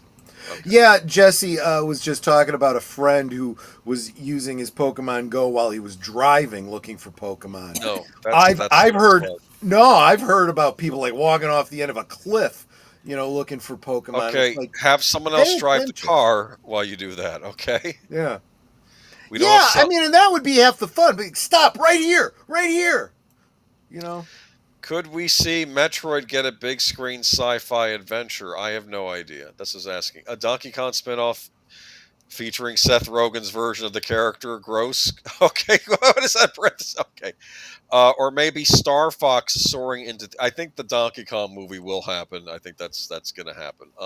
Star Fox soaring into theaters. I'm sorry. I like Star Fox, but I don't think Nintendo treats it as a top IP anymore. And do you want a Kirby movie? You gonna watch a Uh, pink marshmallow thing for I 90 minutes? I don't know. I just maybe if it was like an animated thing or something this is like why that. I want Punch Out because Punch Out makes the most sense, Well, but could they're you not going to give me imagine? Punch Out. You have a Mike Tyson character, right? But Yeah, could you imagine like Glassjaw Joe or whatever, or all the other characters? Soda I'd love to, Popinski. yeah, and I would love to see them in that cartoon style. Yeah, because Right? I mean that it lends itself to like a CG Yeah. movie, anime, like with the And if cartoon not style. that, if you got to do it live action, then That'd be funny too, actually. I Yes. want to see it like Dick Tracy with all the villains that had these The makeup prosthetics. prosthetics. Yeah. We got to talk about Dick Tracy for good old days one of these days. That's a Yeah. fascinating movie. So we'll see, but Kirby, really? Who could play King Hippo? Well, if she hadn't left the country, I would have said what's her name? Rosie O'Donnell. Um, Rosie O'Donnell. Yeah, Okay, but funny man. Funny man. But oh, Punch Out. Punch Out is another one of these games where I think they'd be afraid to make today because all these terrible nation stereotypes. Oh, shut up! It was all in good fun. yeah. I mean, they even made fun of Japan in that game, and it was a Japanese game. Okay, you had Hey, Kistanaka. it's me, Mario. He was the referee in Punch Out. Did you know that? Yeah, yeah. It was so weird. It's like he comes out and screams, "That's Mario. Why is he the ref? This is plumbing not doing so well right now." I don't know. Just all right. Moving on to here Oh we go. God. Oh Well, my God. okay, Marvel reaffirms long-term partnership with Sweet Baby Aligned Insomniac, citing shared values. I almost want to say Sweet Baby Tainted Insomniac, citing. I think that might Right? be a better title. They were all over Spider-Man 2. Um, that's why Mary Jane got changed in that again, and it was no. I think Sweet Baby has corrupted every game they've touched. It's why all games suck now. The when I refer to them as cultural vandals, this is what I mean. yeah. So we have. I'll go ahead and read this because this is from the upcoming Wolverine game they have coming out. So Marvel Games has officially confirmed that its collaboration with Insomniac Games isn't ending anytime soon. In an interview with Game Informer, Marvel Games general manager Haluk Mendez said the company plans to continue working with the Spider-Man and Wolverine studio for many years to come. The renewed commitment between Marvel and Insomniac follows a decade of partnership that's produced some of PlayStation's biggest modern hits. Marvel's Spider-Man, Miles Morales, and Spider-Man 2, with Marvel's Wolverine now targeting a fall 2026 release. We have been working together for more than a decade of development, such a shorthand across multiple Marvel Spider-Man games. Well, for starters, I'm going to say this too. It makes sense that Sony would be able to create, because this Insomniac is a Sony studio, that they could create a Spider-Man game, because Sony has a lot of has Spider-Man Exactly. rights. Maybe they don't Yeah. have game rights, but they have movie rights to Spider-Man. It was our shared culture and values that brought us together. We're so proud to continue collaborating many years to come. That confirmation alone is major news, but for many fans, it raises a bigger question. What kind of values are Marvel and Insomniac planning to carry forward? We know what kind of values they're planning to carry forward. We've seen who's writing the comics. Longtime PlayStation fans still remember when Sweet Baby Inc. publicly announced it was working with Insomniac on Spider-Man 2 and Wolverine back in 2021. The Montreal-based narrative consultancy firm markets itself as champion of inclusivity and storytelling equity. You have no idea what they did with Spider-Man 2. I watched videos on it. It was cringe what they did to that game. And I actually liked the first Spider-Man game they brought out on PlayStation. It was interesting because it took place right after Peter Parker had graduated college with, I guess, like a bioengineering degree or some whatever he did. And he was working for Dr. Otto Octavius as an intern or like an assistant, which was interesting. Doc Ock isn't Doc Ock yet in that universe. And the game begins with him helping the police to take down the Kingpin, who I guess was the main villain up until that point in the game. So, in the game world, because it was like an original game world, kind of like how the Batman Arkham games is an original game world for Batman. This is supposed to be an original game world for Spider-Man, but I heard it anyway. While Spider-Man 2 earned praise for visuals and accessibility, its dialogue, tone, and character emphasis drew criticism for feeling sanitized and overly focused on social messaging. That perception only intensified when insiders confirmed that Sweet Baby Inc. was part of the game's writing team. Now, with Wolverine on the horizon, fans are wondering, are the same consultants steering the narrative? Sweet Baby Inc.'s website has since been stripped down to a single landing page listing only select past projects. The company's radio silence, coupled with a lack of clear credits for Sony or Insomniac, has only deepened speculation that SBI might be quietly involved with Wolverine. Well, this is interesting. I didn't know about this. Did you? No, I didn't. But it does not surprise me at all. Do you think they've gone underground? That they're still operating, but they're underground now? It totally fits with the neo-Marxist method. Yeah. It would make sense because I know that many of these unfortunate Sony studios, they do have a lot of leftists working in them. I'm not going to try to sugarcoat that. So they were probably happy to bring these by. I don't know, but their presence on Wolverine is rumored to persist, so that begs the question, is Marvel commitment to continue with Insomniac actually Marvel continuing to work with Sweet Baby Inc.? Insomniac's Marvel partnership illustrates tension that's been growing industry-wide: creative freedom versus ideological branding. Marvel and PlayStation both face pressure. Well, where is your mind on Marvel right now? Do you think they've drunk the woke Kool-Aid, or are they backing off? Marvel in general. Because it's confusing, because you have Marvel Studios, which is the movie side of things. Let's not even bring up the comics, because we know where they are. I don't know. Yeah. What do you think? Is Marvel on board with this? Are they still trying to push the wokeness? That's what I'm asking. Considering they're owned by Disney, I would presume so, yes. And everything that I've seen from Marvel for over a decade says, yeah, they're going to be all in on this. This is why, this whole thing about shared values. Yes, they have shared values. They're all neo-Marxist values. They're all anti-American values. But there you have it. I have a short memory. I kept forgetting about Agatha all along. That was one of theirs, wasn't it? Yes. So, yeah, I don't know. I'm not...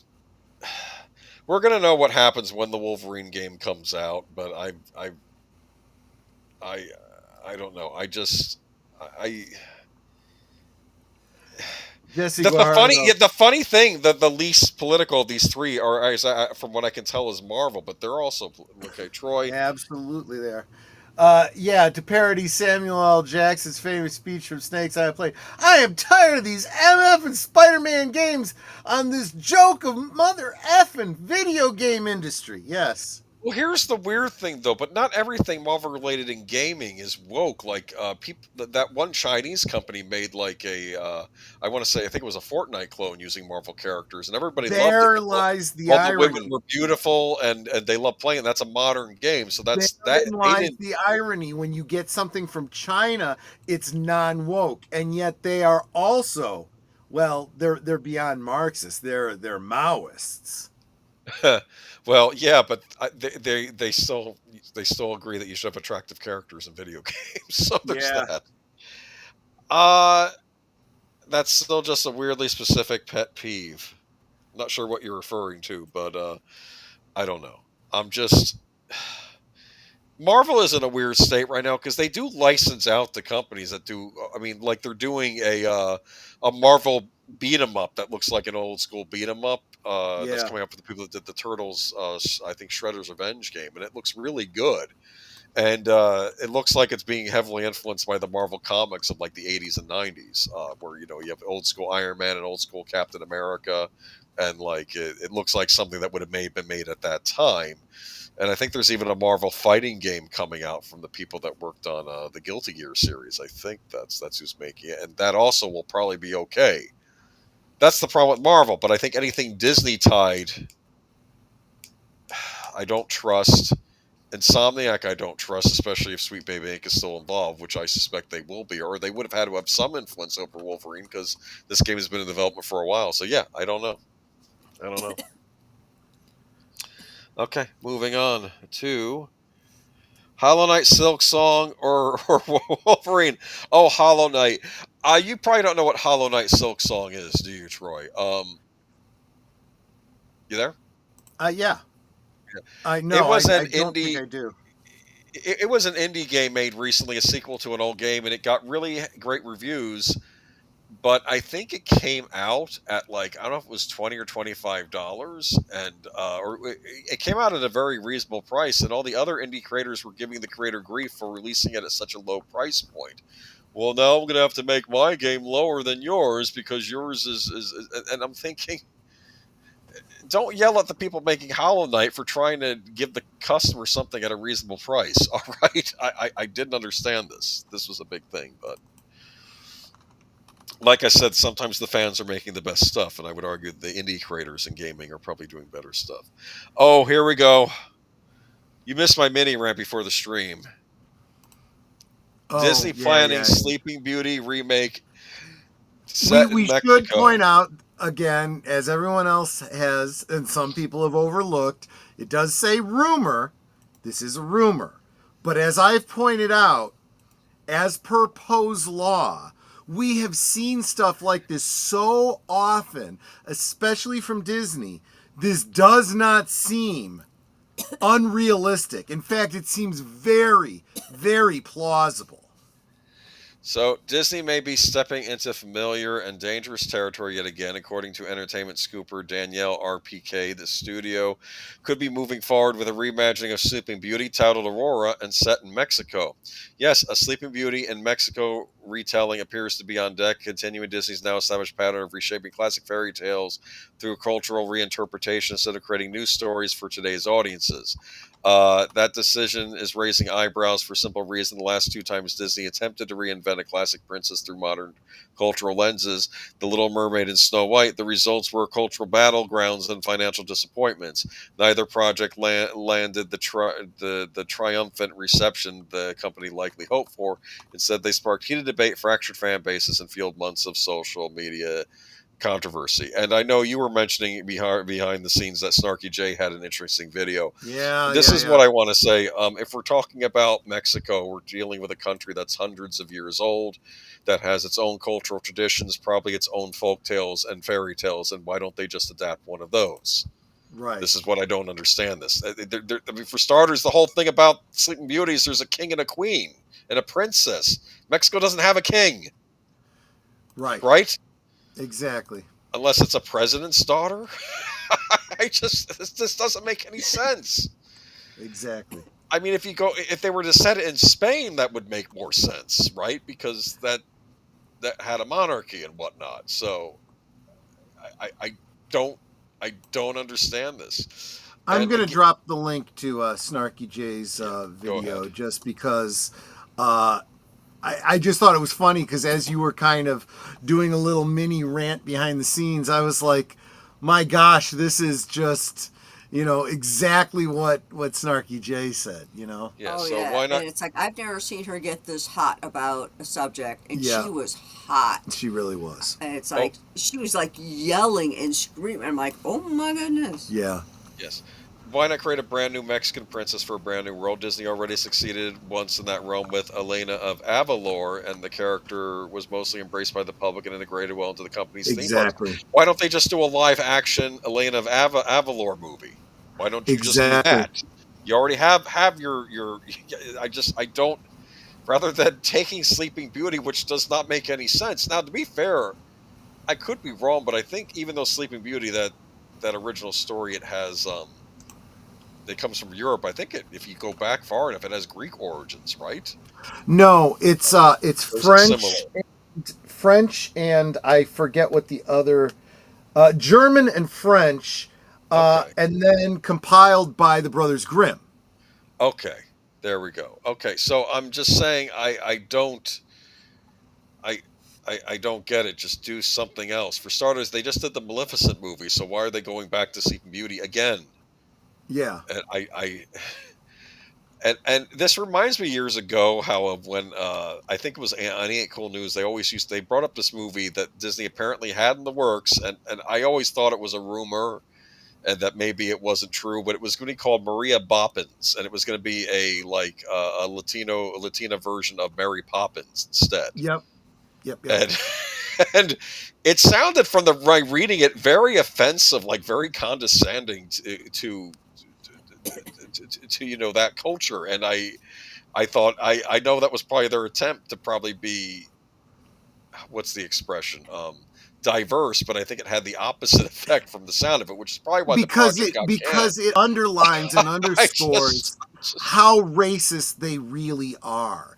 And what this is not diversity.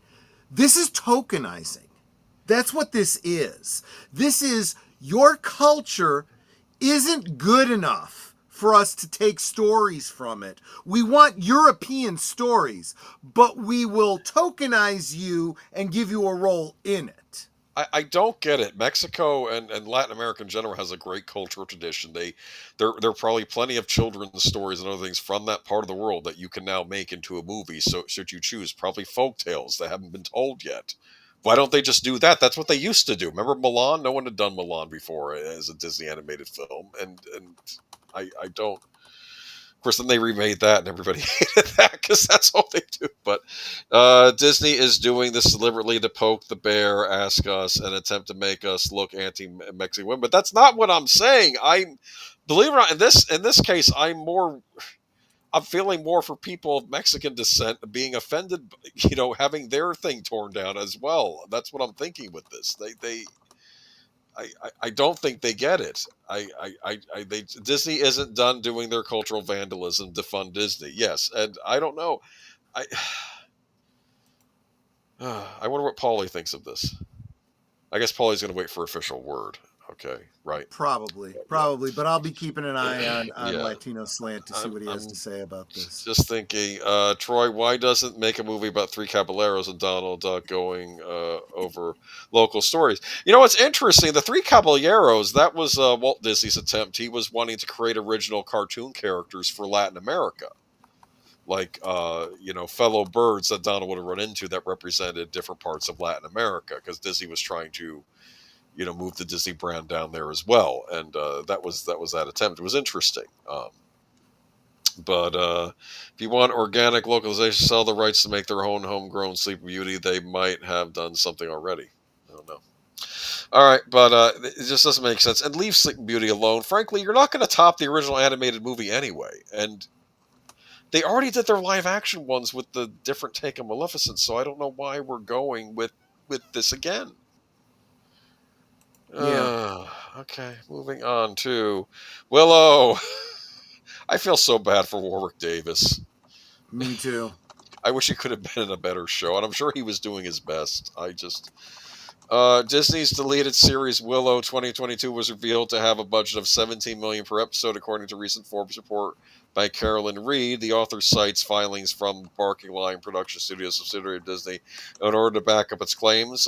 Being more economical than its neighbors at Marvel and Star Wars, the total cost for Willow came to $136.3 million. Well, it looks like they just shot in the woods somewhere. I'm kidding. Okay. Yeah. The show only aired for one season, where Disney pulled the plug in 2023, along with several other series on Disney Plus. Filings for the studio indicate that a second season was in production, but has been abandoned. These cancellations didn't slip quietly into the night, however, as Tony Gilroy alleged Disney appeared to have lost faith in that Disney appeared to have lost faith in streaming. Simultaneously, former Willow actors have publicly shared their candid opinions regarding the company's actions. In September of this year, The Hollywood Reporter released an interview with Ruby Cruz, who played Kit in the series. During their conversation, the actress was prompted to give her thoughts on Disney ending the niche fantasy saga prematurely. Willow exists in its own little bubble of time and space, and it reached the people it needed to reach, the actor shared. Of course, I also feel conflicted about it. It breaks my heart that people can't watch it anymore, and I support people and wanting answers. I'll give her credit. That's a diplomatic answer, don't you think? Oh, absolutely. The article states Cruz was upset at the time, yeah, because she works on this thing. She's not going to get any residuals from this thing. But that she is now grateful for the character's public impact. On the other hand, legendary actor Warwick Davis has been much less restrained in his response. Talking to X, he accused Disney of valuing shareholders over subscribers when it comes to creative decisions. I'm in agreement with that. I'm sorry. Forbes states that a massive influx of viewers seen during the 2020 lockdowns pushed Disney to commission an excess of shows. Allegedly, numerous streaming companies actually filed suit in order to remain competitive. By the time these shows had actually gone to air, the public restrictions were already being lifted. Did they think we were going to be stuck at home for the next decade and wouldn't be able to leave? I think their ability to look beyond the present is completely absent. It seems ridiculous because anyone with even the tiniest amount of perspicacity should be able to reason those kinds of things out, but it really does seem like these same people that are incapable of writing new stories without, adapting old properties, and reworking them for modern audiences are also not capable of looking dispassionately at the condition of the world and saying, is it reasonable that things will continue unchanged the way they are? Can we forget about Will already? I like everyone beating up a dead horse before. Unfortunately, the horse is nothing but bones at this point. Well, you're right about that. And let's be honest here. Willow had to be good. This show had to be good because I'm going to be kind to the original movie. I like it, but I don't even know if it even has a cult audience. It needed to revitalize itself as a brand. It's niche within niche. It Yes. really is. I mean, I think it's a good movie, but nobody else at the time did. I thought it was going to be like the next Star Wars or Indiana Jones series, but I was alone when I saw it because nobody else, apparently, people aren't ready for high heroic fantasy at that point on the big screen. Well, it definitely did kind of fall into that that kind of high fantasy. Look, we went through a period where things like the Dark Crystal and Krull and it had all that, but yeah. All of these kinds of things were out there, so it certainly could have been. But again, they really. I could do a whole other stream just about Willow because they had the template to make it really great. They should have gone the way of Star Wars with the action figures and the play sets. Oh, they so screwed up the action figures. And they totally could have reused molds like they did for what's it called? Robin Hood, Prince of Thieves, and don't even get me started. They missed out. And honestly, ever since then, marketing has fallen apart. We talk about how Star Wars marketing was so integral to the Star Wars success, and how it built a marketing juggernaut, and everyone wanted to replicate that, and freaking nobody has. It's a simple formula. It's as simple a recipe as making bread. Just follow the instructions and do it. Look at what George Lucas did and do that. They can't even do that. Hell, Hasbro can't even manage it right now. Troy, that's just like the Black Cauldron. Well, the interesting thing is, I Yeah, always thought no, that you're Disney, not wrong about that, Jesse. Absolutely right. I always thought Disney, if they had the rights to the Prydain Chronicles, they could have redone those as live action movies, which might have been interesting. But because they were doing that with the Narnia movies. But then, of course, the Narnia movies fell apart under Disney too, because they didn't want to fund the third one, because they didn't want to give enough money to the third one. So then the company, Walden Media, went to 20th Century Fox instead at the time to make the Prince Caspian movie.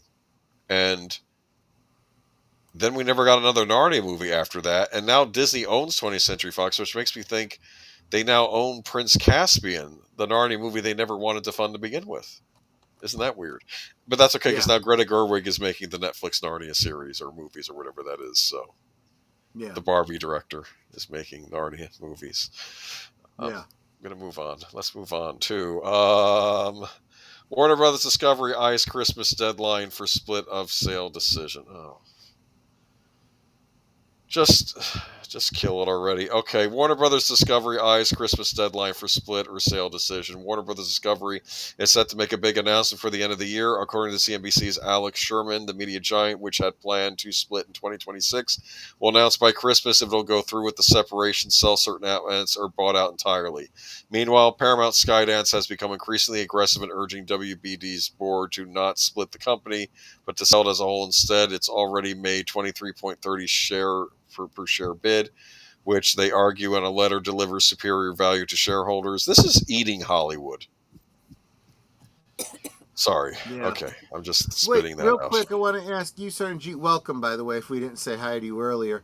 Said I liked Willow a lot. Did you mean the original movie or that series that they had on Disney Plus?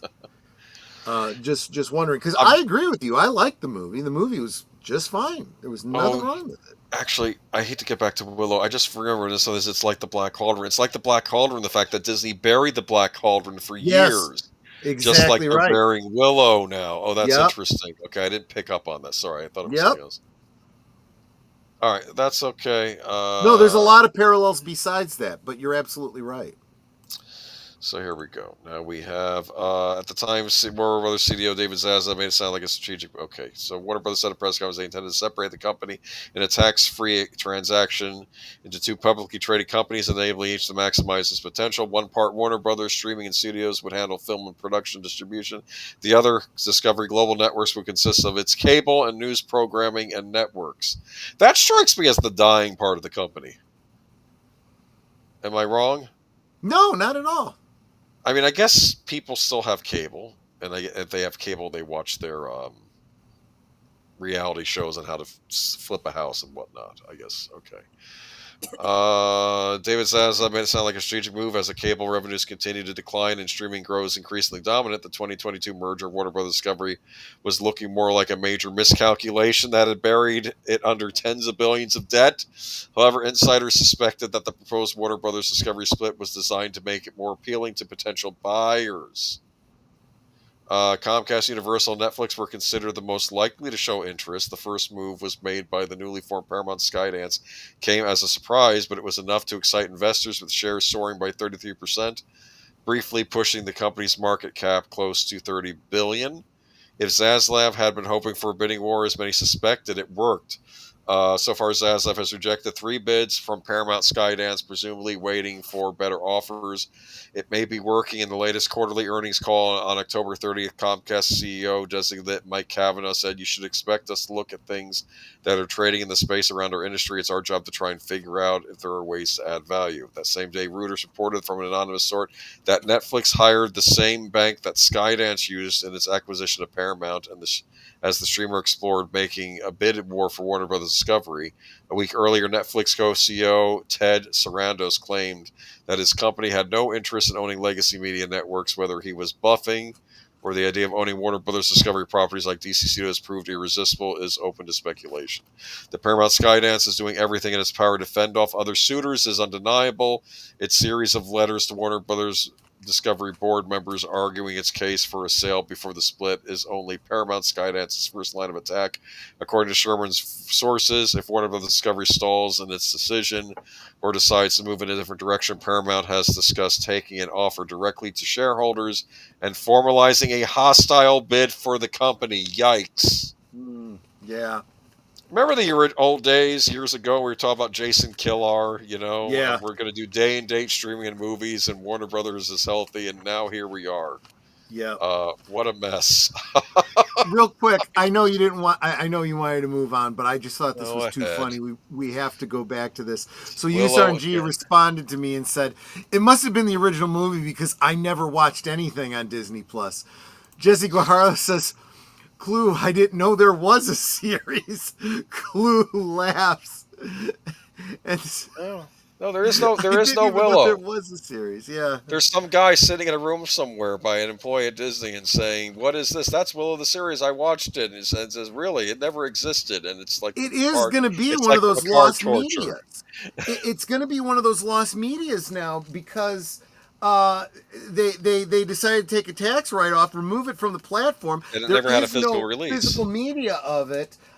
It is out there on the interwebs for the diehards that just are interested in It's the okay. young adult lesbian plot. But I'll other skip than it. that, They turn too many things into YA style plots. That's another problem. We had exactly. I felt that was what was going on with the Amazing Spider-Man movies. It had a YA feel to them, which is why I was not a huge fan of Yeah. those. Andrew Speaking Garfield of was great which. though. Supergirl reshoots reportedly injecting testosterone into DC film by adding Superman and Lobo. I always had the impression that Lobo was going to be in this. From, of course, maybe that's where the reshoots footage was showing. Yeah, well, here's the problem. My understanding is that Lobo was not in the original Girl of Tomorrow that they're basing this on in the first place.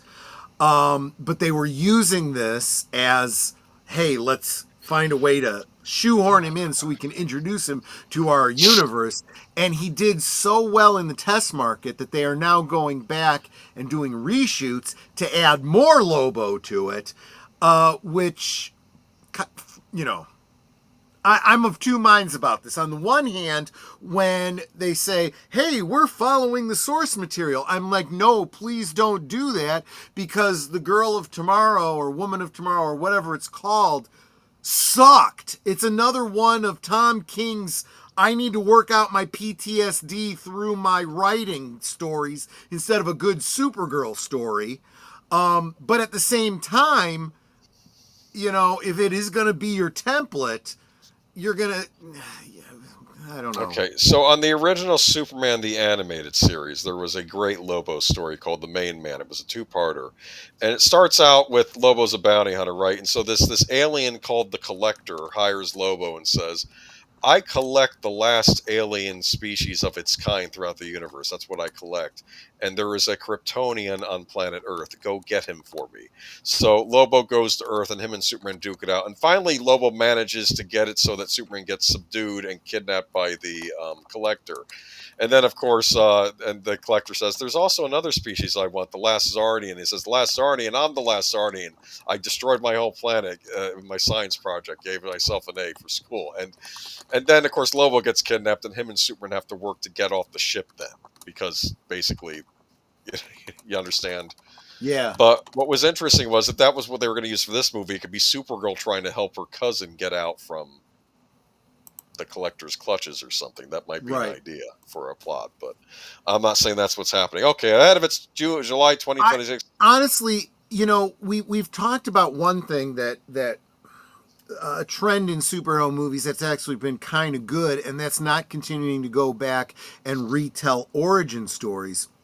Unfortunately, I do feel like Supergirl kind of requires an origin story.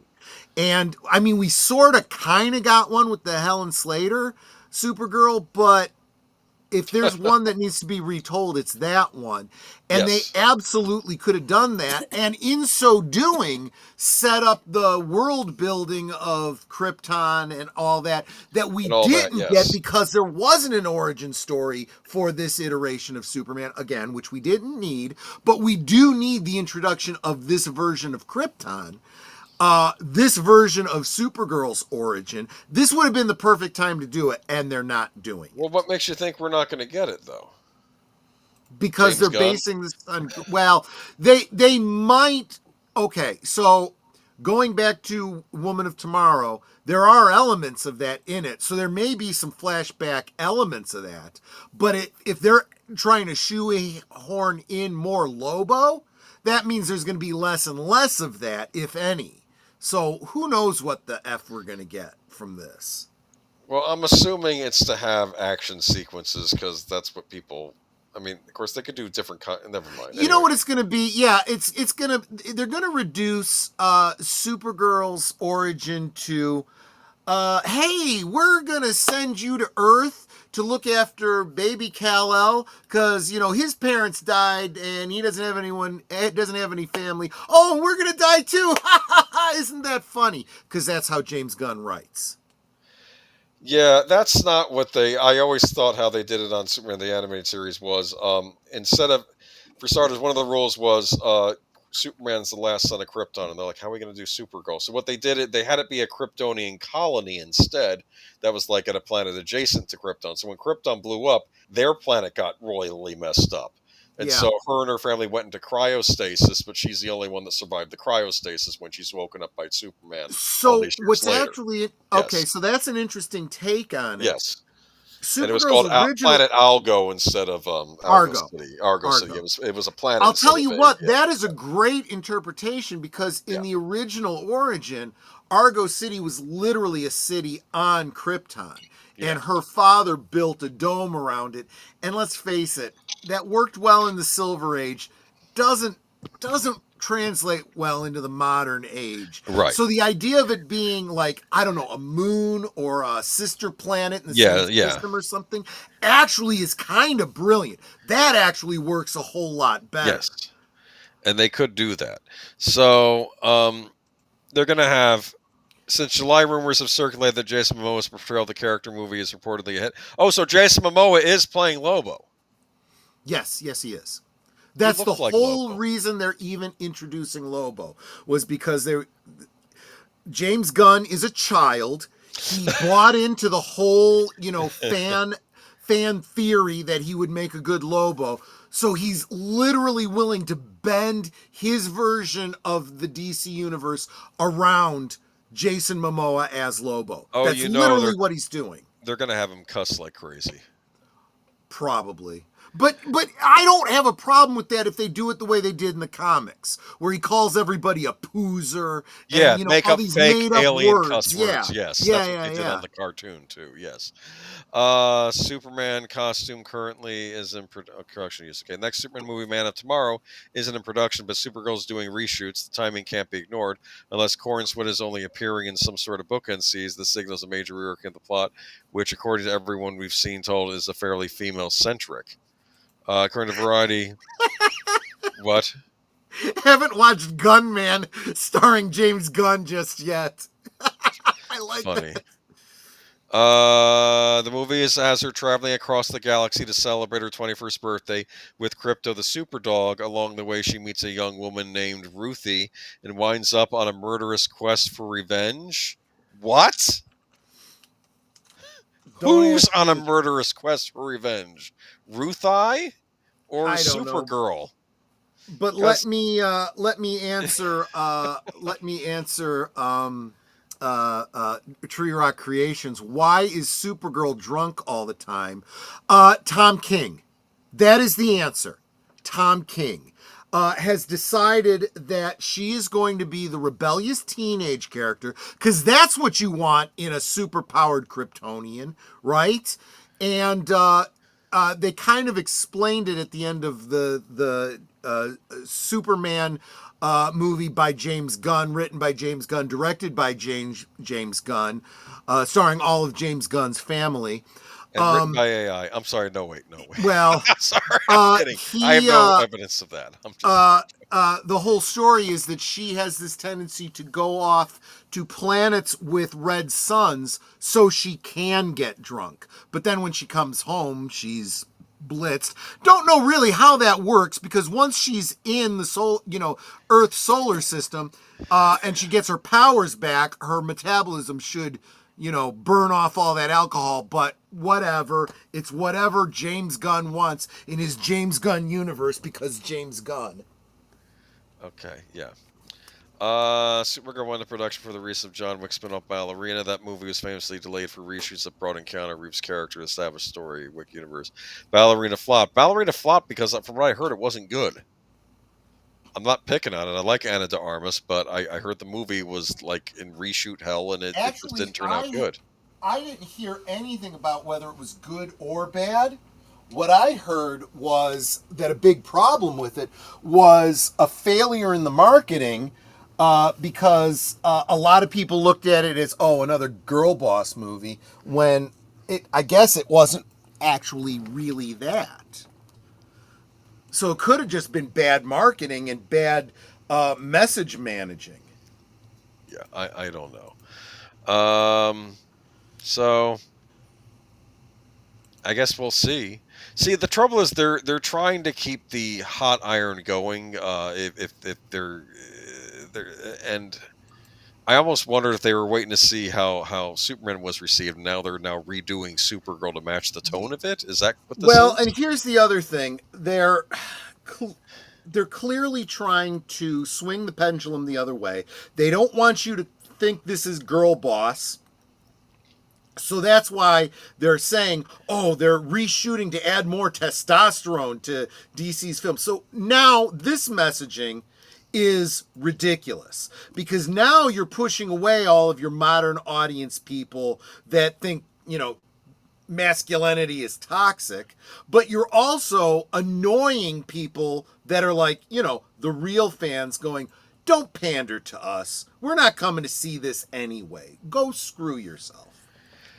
You know what this movie probably needs, and they're not doing it, obviously? I think it needs Wonder Woman to basically come in here and Which slap we're not me going to in the be face. seeing until probably after the sale, and James Gunn is no longer going to be around. Because at least this version of Clark as Superman is not going to be trying to discipline her. Wonder Woman would not take any attitude from her. They would just They fight. did Yeah, a great she job would of be, this yeah. in the animated series, Yeah. where she that kind of movie, steps yeah. in and says, Clark, she needs a female influence. She brings her let's to take Paradise Island, and Paradise she's Island, around yeah. superpowered women, so it's Yeah. more. So and they train her how to be responsible, and And I think that's Yeah. absolutely brilliant. It makes sense. In fact, that kind of spawns out of the, I don't want to say the modern comics, but the more recent comics, the DC Trinity, where Superman and Batman, there was a title that was Superman and Batman. I don't know if it even was called that, but it had the Superman Batman symbol on the front, that they wanted to use in the days before they decided to do the Superman versus Batman movie. Batman v Superman, that Batman symbol with the S emblazoned on it. That was I remember that was the logo on the title, so everyone just called it Batman Superman. And Batman it was a joint mission where Batman and Superman find Kara's crashed ship. Yes. And it's a very weird kind of. At first, she only speaks Kryptonian, Yes. so only Clark can talk to her. Yes. And he's trying to calm her down, and she gets very adversarial with Batman, and it's this whole weird thing. And he's like, Clark, you really need to take control of this situation, and he's just a little too. He's let's face it. I have family. I don't want to, take a strong hand here. And Batman's like, she's too dangerous if you don't. And then Diana steps in and says, Bruce is right. Let me help, Yes. So, and I like that, and that was a good story, I thought. And then of course Darkseid ends up getting involved too, which I thought was interesting. So, we knew they were There you- going to. We knew they were going to, Gorillas. Just a side well, note. here's the for weird real thing. You low and I are power. just talking about a female superhero centered movie that we both liked, and Yeah. I think there's even a time where Wonder Woman runs into Barda, and how Barda says that I look up to you. I thought that was interesting, because Barda was looking at Wonder Woman as an inspiration to be better, which I thought was interesting. So you had all these different That is something that in a more recent comic, Bruce Wayne, who has for a period of time had a romantic interest in Diana, said that's your real superpower. It has nothing to do with all of your powers and abilities. It's your compassion and your ability to see the Right. good in people that other people can't. I also want to say something about this actress, and I'm forgetting her name, that they've cast out. When they first gave the casting, and I looked at the, you know, the only images that came up of her were the ones in the House of the Dragon. I was like, this does not look like Supergirl. She looks great in this movie. She I mean, looks better here, yes. except I for the think. fact that she's, playing a drunkard. Yeah. She looks like Supergirl. I'm like, okay, yeah, I could totally get behind this girl. I wasn't playing down, but I think Supergirl. she looks better here than she did on the other show. But that could have been because of Game of Thrones, I guess. Yeah. But True. But I did want to acknowledge, yes, apparently, the Senate has voted to reopen the government. Whoop-de-doo. I'll be interested to see the details. But if nothing else has come of this, we found that we really can survive without government. And to the extent that there are things that aren't happening because of the government shutdown, you need to question why government is involved in those things. yeah. Just saying. But I like the Ghost in the Shell live action movie, but Hollywood is sabotaging everything, Tree Rock. They really are. They can't even get out of their own damn way. That's what's killing the whole industry. Yeah. So moving on to Paramount has moved on from Star Trek. I'm not going to spend too much time on it because I think we're going to do a deep dive into this. We're gonna do a deep dive of this on Friday for last call, where we are going to probably do a Kelvin timeline retrospective. All three what do they movies. call it? A post-mortem, because it's a post-mortem. It's dead, Jim. You had been saying this for a while. Every time I'd bring up, oh no, this producer over at Paramount said they're doing it, and you said no. You kept saying no, and you were right. I have been pointing out that for as many times as they have announced new Kelvin timeline movies, I said this is no different than all of the Star Wars movies that Kathleen Kennedy keeps announcing and never come to pass. They are trying to convince people to give them money to make a movie when they have nothing in place. And the last one we talked about, all of the actors were like, "Oh, we haven't heard anything about this. Nobody's approached us." And that tells you right there it ain't happening, because they're all doing other movies. They're not available to do Star Trek anymore. Yeah, they have careers. Zoe Saldana's in a ton of things right now. I mean, it's just... Yeah, and Chris Pine has been in a lot of crap, but he's been a lot of crap, yeah. But at least he's been busy, Zachary Quinto, what's he been up to lately? I don't know. Maybe he's pushing for a Heroes reboot or something. He would show up on American Horror Story. I used to like him on that. Yeah. He was good on that. But anyway, Paramount has moved on from a Star Trek Kelvin timeline film. You've heard it all before. An attempt to build sequels to 2016's Star Trek Beyond, 9 years old at this point. Just saying. But a new trade report today seems to indicate that adventures of Chris Pine's Captain Kirk are over for good. The recent Skydance acquisition of Paramount Pictures has fueled expectations that a new owners have rights set another Star Trek feature film, but a new report from Variety today seems to indicate that this will not include the cast of J.J. Abrams' Kelvin timeline films, whose last attempt at a reunion fizzled out in late 2022. I hope that this is an indication that Secret Hideout is on its way out, too. I do too. I'm done with Bad Robot. I'm done with Secret Hideout. Put you guys out to pasture. Yeah, the new executive leadership recognized it must move fast and pull off its grand plans.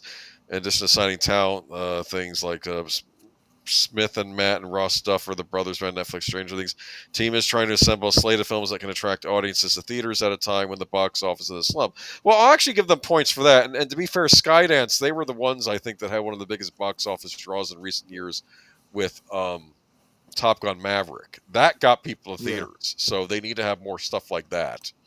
It's also working on sequels to Top Gun and Days of Thunder. Oh, that's interesting. They're doing a Days of Thunder sequel. Yes. I thought we talked about that, didn't we?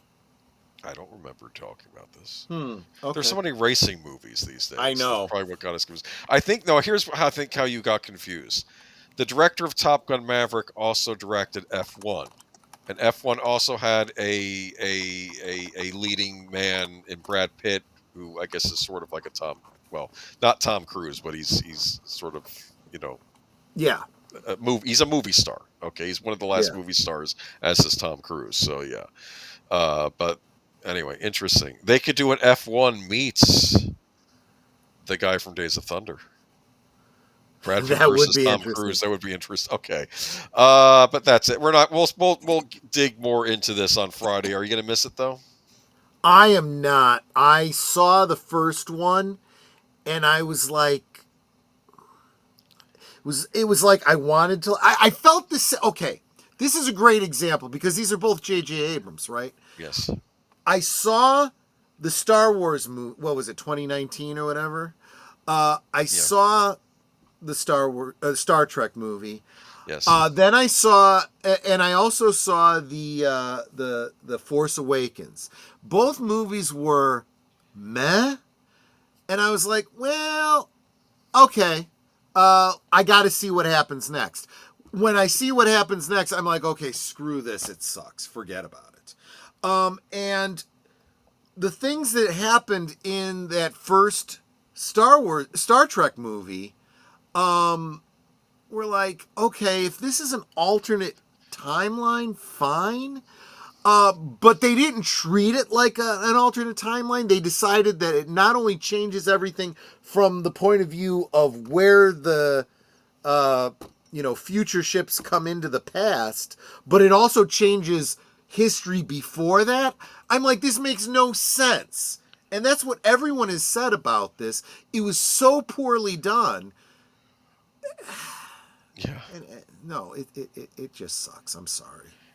We're going to get into it on Friday. Okay, moving on to another story, which interesting. Universal. Brendan Fraser and Rachel Weisz set to return for The Mummy 4. You know what helped this? Remember, I think it was a year or two ago, I think we did a report on how they re-released The Mummy into theaters and it did very well. The original 1999 exactly. movie. And I think they took that as, why aren't we just doing a follow-up? Okay, so Universal Pictures isn't digging up some forgotten relic for nostalgia's sake this time. Audiences finally will will a legacy sequel into existence themselves after years of the fan campaigns and Brendan Fraser's remarkable resurgence. The Mummy franchise is officially back, and this time the studio is bringing the treasure. Both Brendan Fraser and Rachel Weisz are returning for The Mummy 4. The new film will be directed by Matt Bettinelli Open and Tyler Gillett, collectively known as Radio Silence, the duo behind Ready or Not and the 2022 revival of Scream. Universal is staying tight-lipped about the plot and production details for now, but the announcement alone is enough to send fans into excitement. For longtime moviegoers, this isn't just sequel news, it's a cultural moment. Hollywood has spent years insisting viewers wanted grim reboots, sober tone poem blockbusters, and identity-driven messaging posing as adventure epics. Yeah, well, I know that's what Hollywood thought. We didn't want that. But sometimes the audience just wants a fun, pulpy, heroic romp where classic action led cracks, jokes, survives sandstorms, and saves the day without rolling their eyes at the script. And a few franchises embody that spirit. A few franchises embody that spirit better than the Mummy series. Are they going to ignore Mummy 3? They don't have to. Why would they have to? I guess they wouldn't have to. That was weird because did that one take place in the 50s with their adult son? No, his son was a little bit older, but he wasn't an adult. I think he was a preteen. Well, that was the second Mummy movie where he was like the preteen, I think, right? No. I don't remember. It's been a while. They didn't have a child in the second one yet. In the third movie, they recast Rachel with Maria Bello, which was so bad. Well, it was bad, but it was kind of clever the way they did that, Yeah, because she was telling it out a different person. Just Yeah, you look like a completely different person. Yeah, which I thought was kind of cute, do actually. you want the Yetis to be acknowledged? Why not? Because they were dumb. You don't need to Not as focus dumb as on the it at pygmy all. mummies in part 2, but anyway, look. So actually, so we don't have any details, right? Because they said they're being very Yes, tight-lipped that's about fine. this. I did comment on this a little bit last week during a liquid lunch. I did say this was actually part of my WTF Wednesday. I'm like, WTF, not in a bad way. I was not expecting this. This has a great deal of what is it? He's an adult. He In was an there. adult part. That's why. why Rachel Weisz, because he wasn't going to play the guy's mother of an adult Oh child. I'm not yeah, old yeah, I enough yet. see it. That's what happened. Okay, you don't remember part 3. You blocked it out. I know you have. I've only Jet Li and bought like Michelle one. Yeoh were in that movie. Did you know that? Yes, and I I like think there the was kung fu, right? I Okay, like go the ahead. idea that they were getting away from Egypt and going somewhere else. yeah, Yes. because there are other kinds of mummies out there. Other cultures have mummies, right? So I thought, and so they were drawing on the whole terracotta. Right, Um, the statues and whatnot. exactly, and I like that idea. Well, that's what I Um, thought they were going to do with the Tom Cruise one. It was going to be a Sumerian mummy, but that's not what it ended up being. But No, yeah, what they ended up doing was absolutely ridiculous. What I said on Wednesday was, again, we don't have any details, and we're not going to for some time. But I said what would be kind of brilliant is what I'd like to see them do is they've done 2 movies on Imhotep, right? And they've given us enough backstory about Imhotep. What? What do you is think? it Karis? Yes, that's what I'd like. Yes. Do Because Karis. we saw that Imhotep had other priests Yes. that were faithful to him that were killed and mummified along with him. I said, what if they go back and again do the backstory, and you find out that one of those priests that we saw in the second Mummy movie was Karis, and that he also was having an illicit affair with some female, whatever, and Karis was like, you work with me and I will find a way to help you if you help me. Pharaoh's So, other mistress. I got you. Okay. and it ties, well, not necessarily. It could have just been, some other woman that, The Hebrew water girl played by Deborah Paget in the Ten Commandments or something. Well, it could be. Yeah. Just saying. That actually wouldn't be a bad idea. But this idea that because he was a priest, he wasn't supposed to be having this relationship with this girl or whatever. Yes. Could be a whole different story. Especially not some that filthy story. Hebrew, probably, right? That's what they would say, right? Well, we don't want to get too, with the way geopolitics are these days. Maybe not. Oh, On yes, that. I forget. Yes, I forget. Yes, I'm not. But never mind. no, you're right. But the fact is, they could develop that. It would, yes, if they did something with Karis, being another priest that was faithful to Imhotep or a confederate of his or whatever, it would make for an interesting story, and it would give them an opportunity to jumpstart their whole universal dark universe that they can't seem to manage. This would be great inroads into that. It would reestablish the canon of the previous Mummy movies that people love, continue forward, and but I am not sure there's anybody over at Universal that's been this clever. We'll see what happens. This is a great opportunity. Don't blow it, Universal. That's all I'm saying. Unless they decide to do like Aztec Mummy instead. That could actually be interesting too. Yes. All right, so we'll wait and see, and good to see the 2 of them together. Rachel Weisz actually apparently doesn't age from what I've seen, so that's good. So they go cast her. I know, Yeah, right? yeah, you should. Right. Yeah. Okay. So let's move on to They, our. they they could imply that there's something in that because of her Related to encounter with the descendant the of the. mummy thing, and Yeah. yeah, exactly. Moving on to images leaked for Lego Star Trek Enterprise D launching Black Friday. Look at this. Wonderful. Yeah. Wonderful set. Now the Lego has officially revealed its largest Star Trek set to date. What do you mean largest Star Trek set to date? The only Star Trek set to date. The upcoming No, icons. is that true? I don't. I don't think they've ever had a Lego Star Trek set before. No, they've had plenty of Star Wars sets, but I've never seen No, a Star no, Trek no. set. They've had a Deep Nope. Space Nine one. They had Nope. a smaller I Enterprise. don't remember this ever, but maybe I wasn't paying attention. Okay. Yeah. There's also been Klingon. Yeah. Oh, here's a Klingon D7. Yep. Sure, this wasn't stuff that fans made on their own. So these weren't Lego specific. This was a company called Blue Bricks. Well, there you go. Yes, other companies made them, but not Lego itself. I got Yeah. you. But here we go. We have the Enterprise D. This is a huge ship too. 3,600 piece model represents the Danish toy company's most ambitious foray. Star Trek universe. The set recreates the Galaxy class starship from Star Trek: The Next Generation at an impressive 60 centimeters in length. Priced at $399.99 in the United States.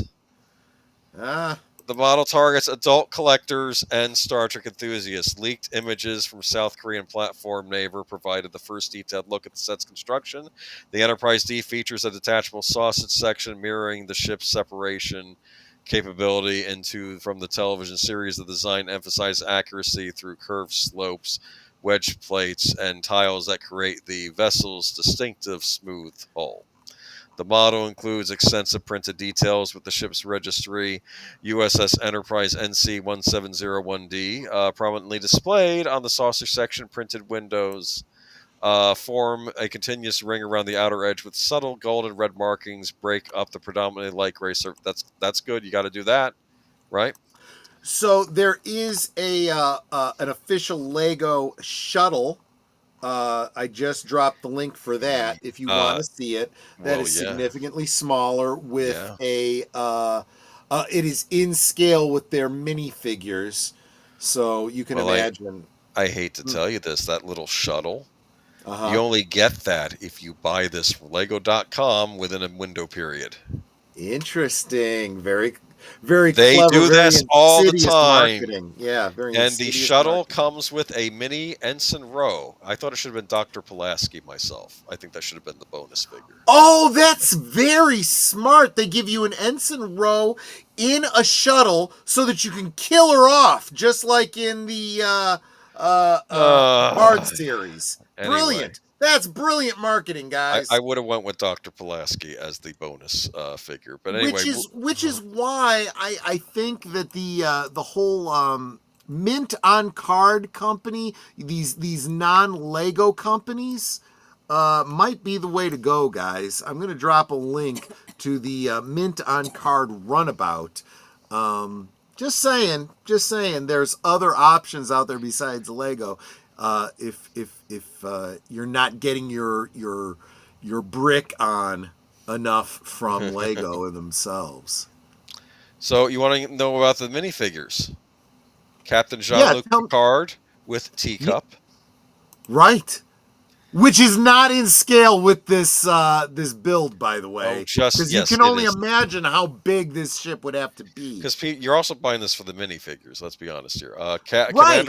Commander William Riker with trombone, Lieutenant Commander Data with his cat Spot. By the way, I have seen cats like that because I was watching Lego Movie earlier, and there were a bunch of little Lego cats running around on that movie, just like it.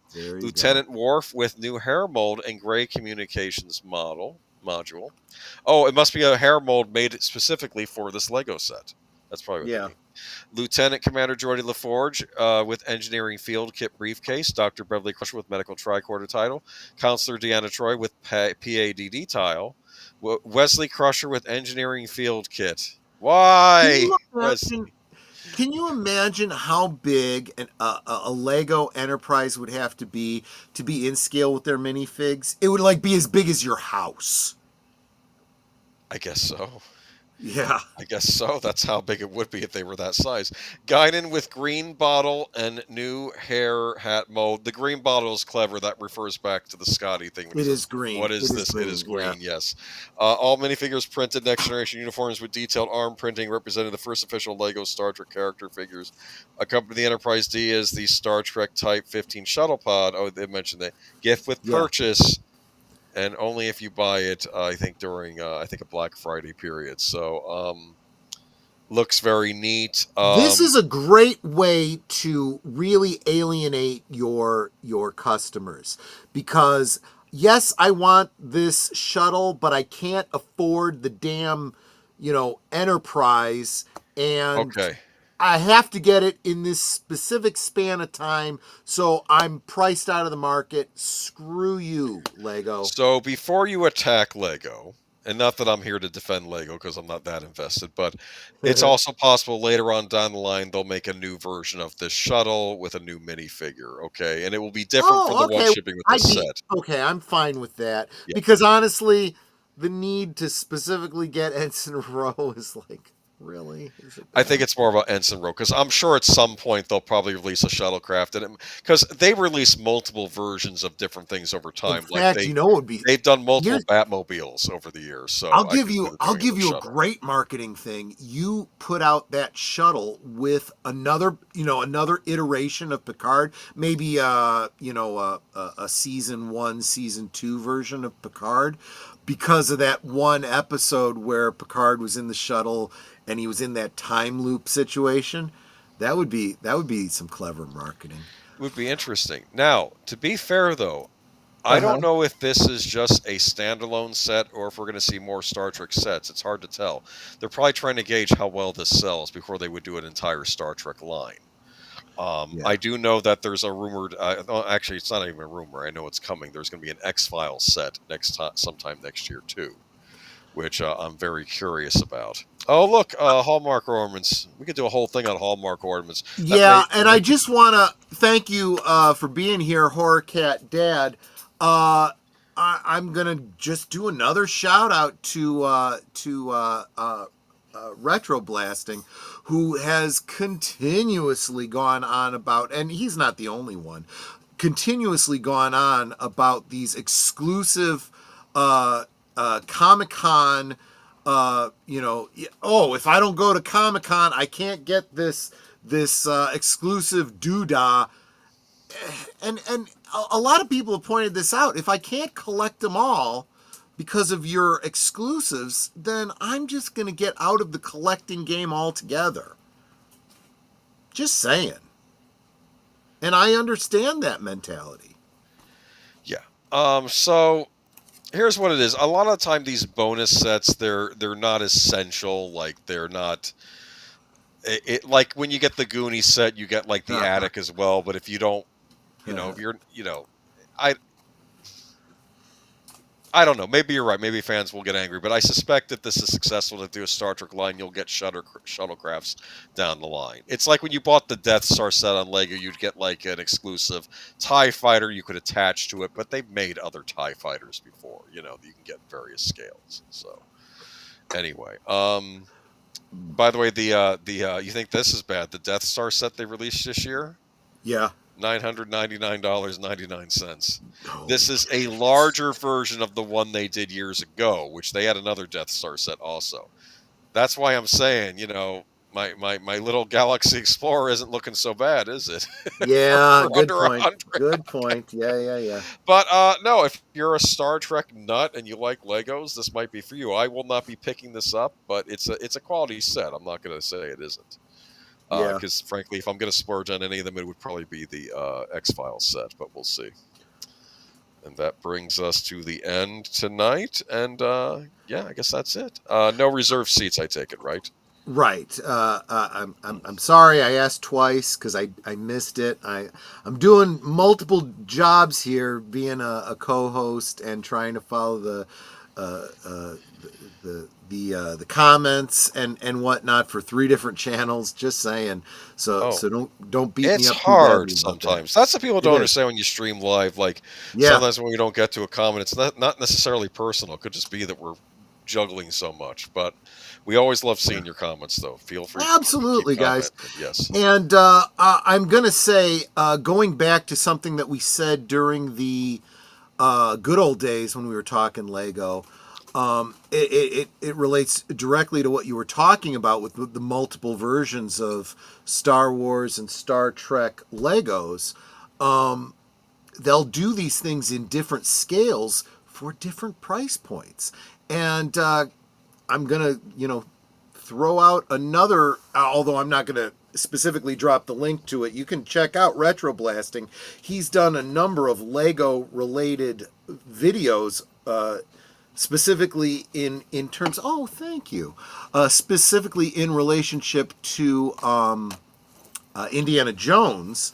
There's a number of fan outlets that give you, for lack of a better term, recipes to make your own, builds using Legos, for things that are out there for your world building, so to speak. Yeah, like you said, used to use the pirate ships for D&D campaigns. Exactly, and Michael French has pointed out that because he's had so much difficulty with the 3 3/4 inch Indiana Jones. So, yeah. No, you can I check used to out his collect. videos about that. I used to collect Raiders of the Lost Ark toys when they were out, because when I got off Star Wars, I was getting into Indiana Jones, and they were so hard to find. For starters, good luck finding Indiana Jones, because of course they would print up just as many Indiana Jones as every other single figure. Despite the fact is, no, you have to print more Indiana Jones than the other types of figures, because he's the figure that all the kids are going to want. Right. He's the hero of the series, you idiots. And the problem they keep running into is, who is your bad guy for Indiana Jones? Well, a non-politically correct historical, there's group that. Of bad guys. You had to mail in for the Belloc in the ceremonial garb, the Hebrew, right. or the Jewish ceremonial garb for that. Right. When he was unveiling the Ark of the Covenant, you had to mail in for that, kind of like how you mailed in for the Emperor with the Star Wars toys. I mean, remember that? Yeah. Right, and so, yeah. Retro Blasting has some videos about that too, and it's worth checking out. He's got a number of videos related to that. Good stuff. If only there had been a button on the back to make his head explode. No, deleted. We weren't, saying like you were giving us any grief or anything. We were just saying it's hard sometimes. So I didn't want you to think because I asked you twice, I may have missed your response, and apparently I did. But this is that whole together we grow thing. We wanna support each other, and I didn't want to miss out on forwarding everybody, because I had the same problem on Friday. Fridays on Liquid Lunch, I try to always forward everybody to Wilkie's Movies and Music, and he didn't have a video, a stream on Friday for me to forward you guys to. So, oops, there you go. But that is how we do kind of cross-pollinate and try to support each other. So, if nothing else, guys, just make sure you're subscribed to Deleted Scenes. He usually has a video right after ours, a stream called Reserved Seats. And one thing that I was talking with Deleted Scenes about in the background, haven't had a chance to talk to you about this, Boomer, but let's talk about this for the sake of the audience. I am thinking about doing a late night stream going forward that will come after Deleted Scenes Reserved Seats. Oh, wow. So we're talking like, midnight 30 type of thing. I'm going to start doing a Doctor Who stream. Oh, wow. Starting with, what was the name of that first serial? With Unearthly the first Child? Unearthly Child. Yeah, and Wow, just you're kind of go going way from back. there on. You could Oh do you yeah, could yeah. do each part too as a separate late night thing if you wanted to, or do the whole Yep, thing. yep. Because here in Chicago, that's how we would watch Doctor Who Well, was late night on well, Sundays. well, you'll have enough material to go on for a long time. Oh I'll say yeah. that. Oh yeah. So I'm not saying I'm going to do it like right away. Maybe after the holidays. Thinking I about don't it? Okay. know. All right. But yeah, we'll talk Interesting. about it. But I kind of want to mention it now to kind of whet everybody's appetite. I do. Yeah, yeah. That was that's the original. That was one that got delayed because of the Kennedy assassination. That's right. That's Oh, right. wow. Yeah, maybe I'll talk about that when we get into it. But yeah.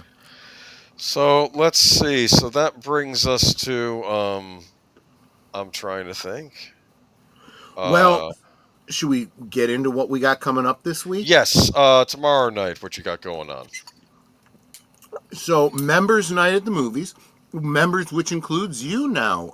That's right. So who You knows? know. Maybe I'll pop by. We'll see. So tomorrow night on members' night at the movies, every Monday, we watch a movie that is chosen by the members, and for whatever reason, you goofs decided you wanted to watch Zombieland. So tomorrow's movie will be Zombieland.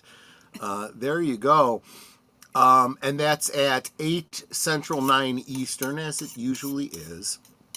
But a week from tomorrow, so on the 17th, we're going to have a very special Monday night at the movies that I'm opening up to everybody, not just members, because it's Life Day. And we're going to do our annual watch party of the Star Wars Holiday Special. With Lumpy? Yeah. With Lumpy and Itchy and Mala. And Please tell me it's to thank the Maker Cut. yeah, Good. it'll be the Thank the You Maker know, cut. Netter, Have one to day be born. we're gonna What? get back to the original at some point. It's gonna happen. Probably. It is waiting in the wings, but not this year. Unfortunately, even with the Thank the Maker edit, we still end up with Carrie Fisher It's singing. But we do downplay a lot of those. Oh The Wookiee man. porn. Yeah, it's a different kind of Wookiee. You know porn, what? yes, A exactly. Vorlon would think her song and singing was poetry, pure poetry. Well, And that's Hitchhiker's true. Guide to the That's Galaxy. absolutely I true. want to know how drunk she was when she was singing. Oh, she might have been very. We'll talk about that in a week. But so anyway, that's Monday. Tuesday. Well, and I deleted. Drop it in the chat. I believe you may have your what's it called? Super secret movie. But he watches it on movie. Monday. Mystery movie night. And then He he watches on Monday, but then he talks about it on Tuesday. So there will be that on Tuesday. Followed not by Live from Sparkwood and 21. We're going on a little hiatus for Live from Sparkwood and 21 for the holiday season, but we are starting on my channel The Adventures of Sherlock Holmes with Jeremy Brett. So we'll be doing the first episode. What is it? Something Bohemia? Oh, I'm drawing a blank It's now. okay. What you need to know is if you've not ever seen it, it's what many people consider the definitive Sherlock Holmes. Yeah, and the Jeremy Brett series actually did a live action interpretation of the most original Sir Arthur Conan Doyle Holmes stories. Not all of them, but most of them. Scandal in Bohemia. Thank you. That was what I was. Thank you very much. Deleted scenes, and that's what we're doing on Tuesday. And of course, every weekday at noon Central, is Liquid Lunch on my channel. Different topic every day. Something in the middle of your workday. If you can tune in, that'd be great. Thursday, you don't have a specific guest, do you, Netter? I don't. However, and I'm updating it right now. On my channel, y'all seem to want to do a trivia night for our next members night, which will be on a Thursday. You just have to decide which Thursday. So it'll be before Thursday things. So I'm putting in there, do you want the week before Thanksgiving or the week after? So as soon as I finish typing in the date, I'm going to hit post. Y'all go over there and place your vote for if you want before Halloween, before Thanksgiving or after Thanksgiving. It'll either be the week before or the week after. Yeah. And we'll go from there. Because, I mean, you might want before to relax before the holiday. Or you might want the week after because the holiday's over and now you want some stress relief. You know, whatever it is, that's totally fine. So give me about 5 minutes, then go over there and vote. Yeah, and then we talked about last call this Friday. We're going to do a postmortem on the Kelvin verse of Star Trek. Yeah. The Kelvin timeline, which I always thought was stupid. I always say, wait, what is that? I remember when we'll talk about it Friday. I just remember Tarantino's comment how Tarantino wanted to do a Star Trek movie, and then Abrams said, well, yeah, but you may probably have to be set in the Kelvin timeline. And he's like, what's the Kelvin timeline? And he was trying to explain, and he's like, no. There's one timeline for Star Trek. That's when it's set in. He couldn't wrap his head around all this nonsense. The 10% different, and he said no. I remember that. Nope. I We're going to talk about it Friday. More. Yep. Absolutely. And then Saturday. Saturday Netter. No, it's Netter. Netter has yeah, hold on. It's going to be The Gods Must Be The Crazy. Gods Must Be Crazy. I love that movie. Yep, it's a good one. The damage that's where a I'm not kidding you, a bottle of Coke, a leftover Coke bottle is basically for one tribe, like the Ring of Power in Lord of the Rings. How it's causing, that's basically causes all kinds of problems. Yeah, it's a very funny, but it's also a little bit thought-provoking movie. Yeah, we'll have to. But you think about it from their perspective, are they wrong from what they looked at it? Not really. It's absolutely right. Okay, absolutely classic movie. And that brings us back to Sunday, and be sure to tune in to Unscripted with Deleted Scenes. He had a bit of a rant tonight about Hollywood, and I don't blame him. I think we're all on the same thing. Get your act together. Right. We're already halfway through this decade. I think it sounds like Paramount, at least, we'll see. But I think they're thinking we need more Top Gun Mavericks, movies of that caliber. So maybe they're going to set themselves straight. We'll see. Yeah. But I agree. You know what? No more blind faith. They have to prove themselves at this point. Yep. Okay. All right. All right. Well, y'all, thank you for showing up here. Appreciate it. We will catch you next time. And that's it, I guess. Yeah. So roll the credits. Take care, everyone. Bye-bye. Good night.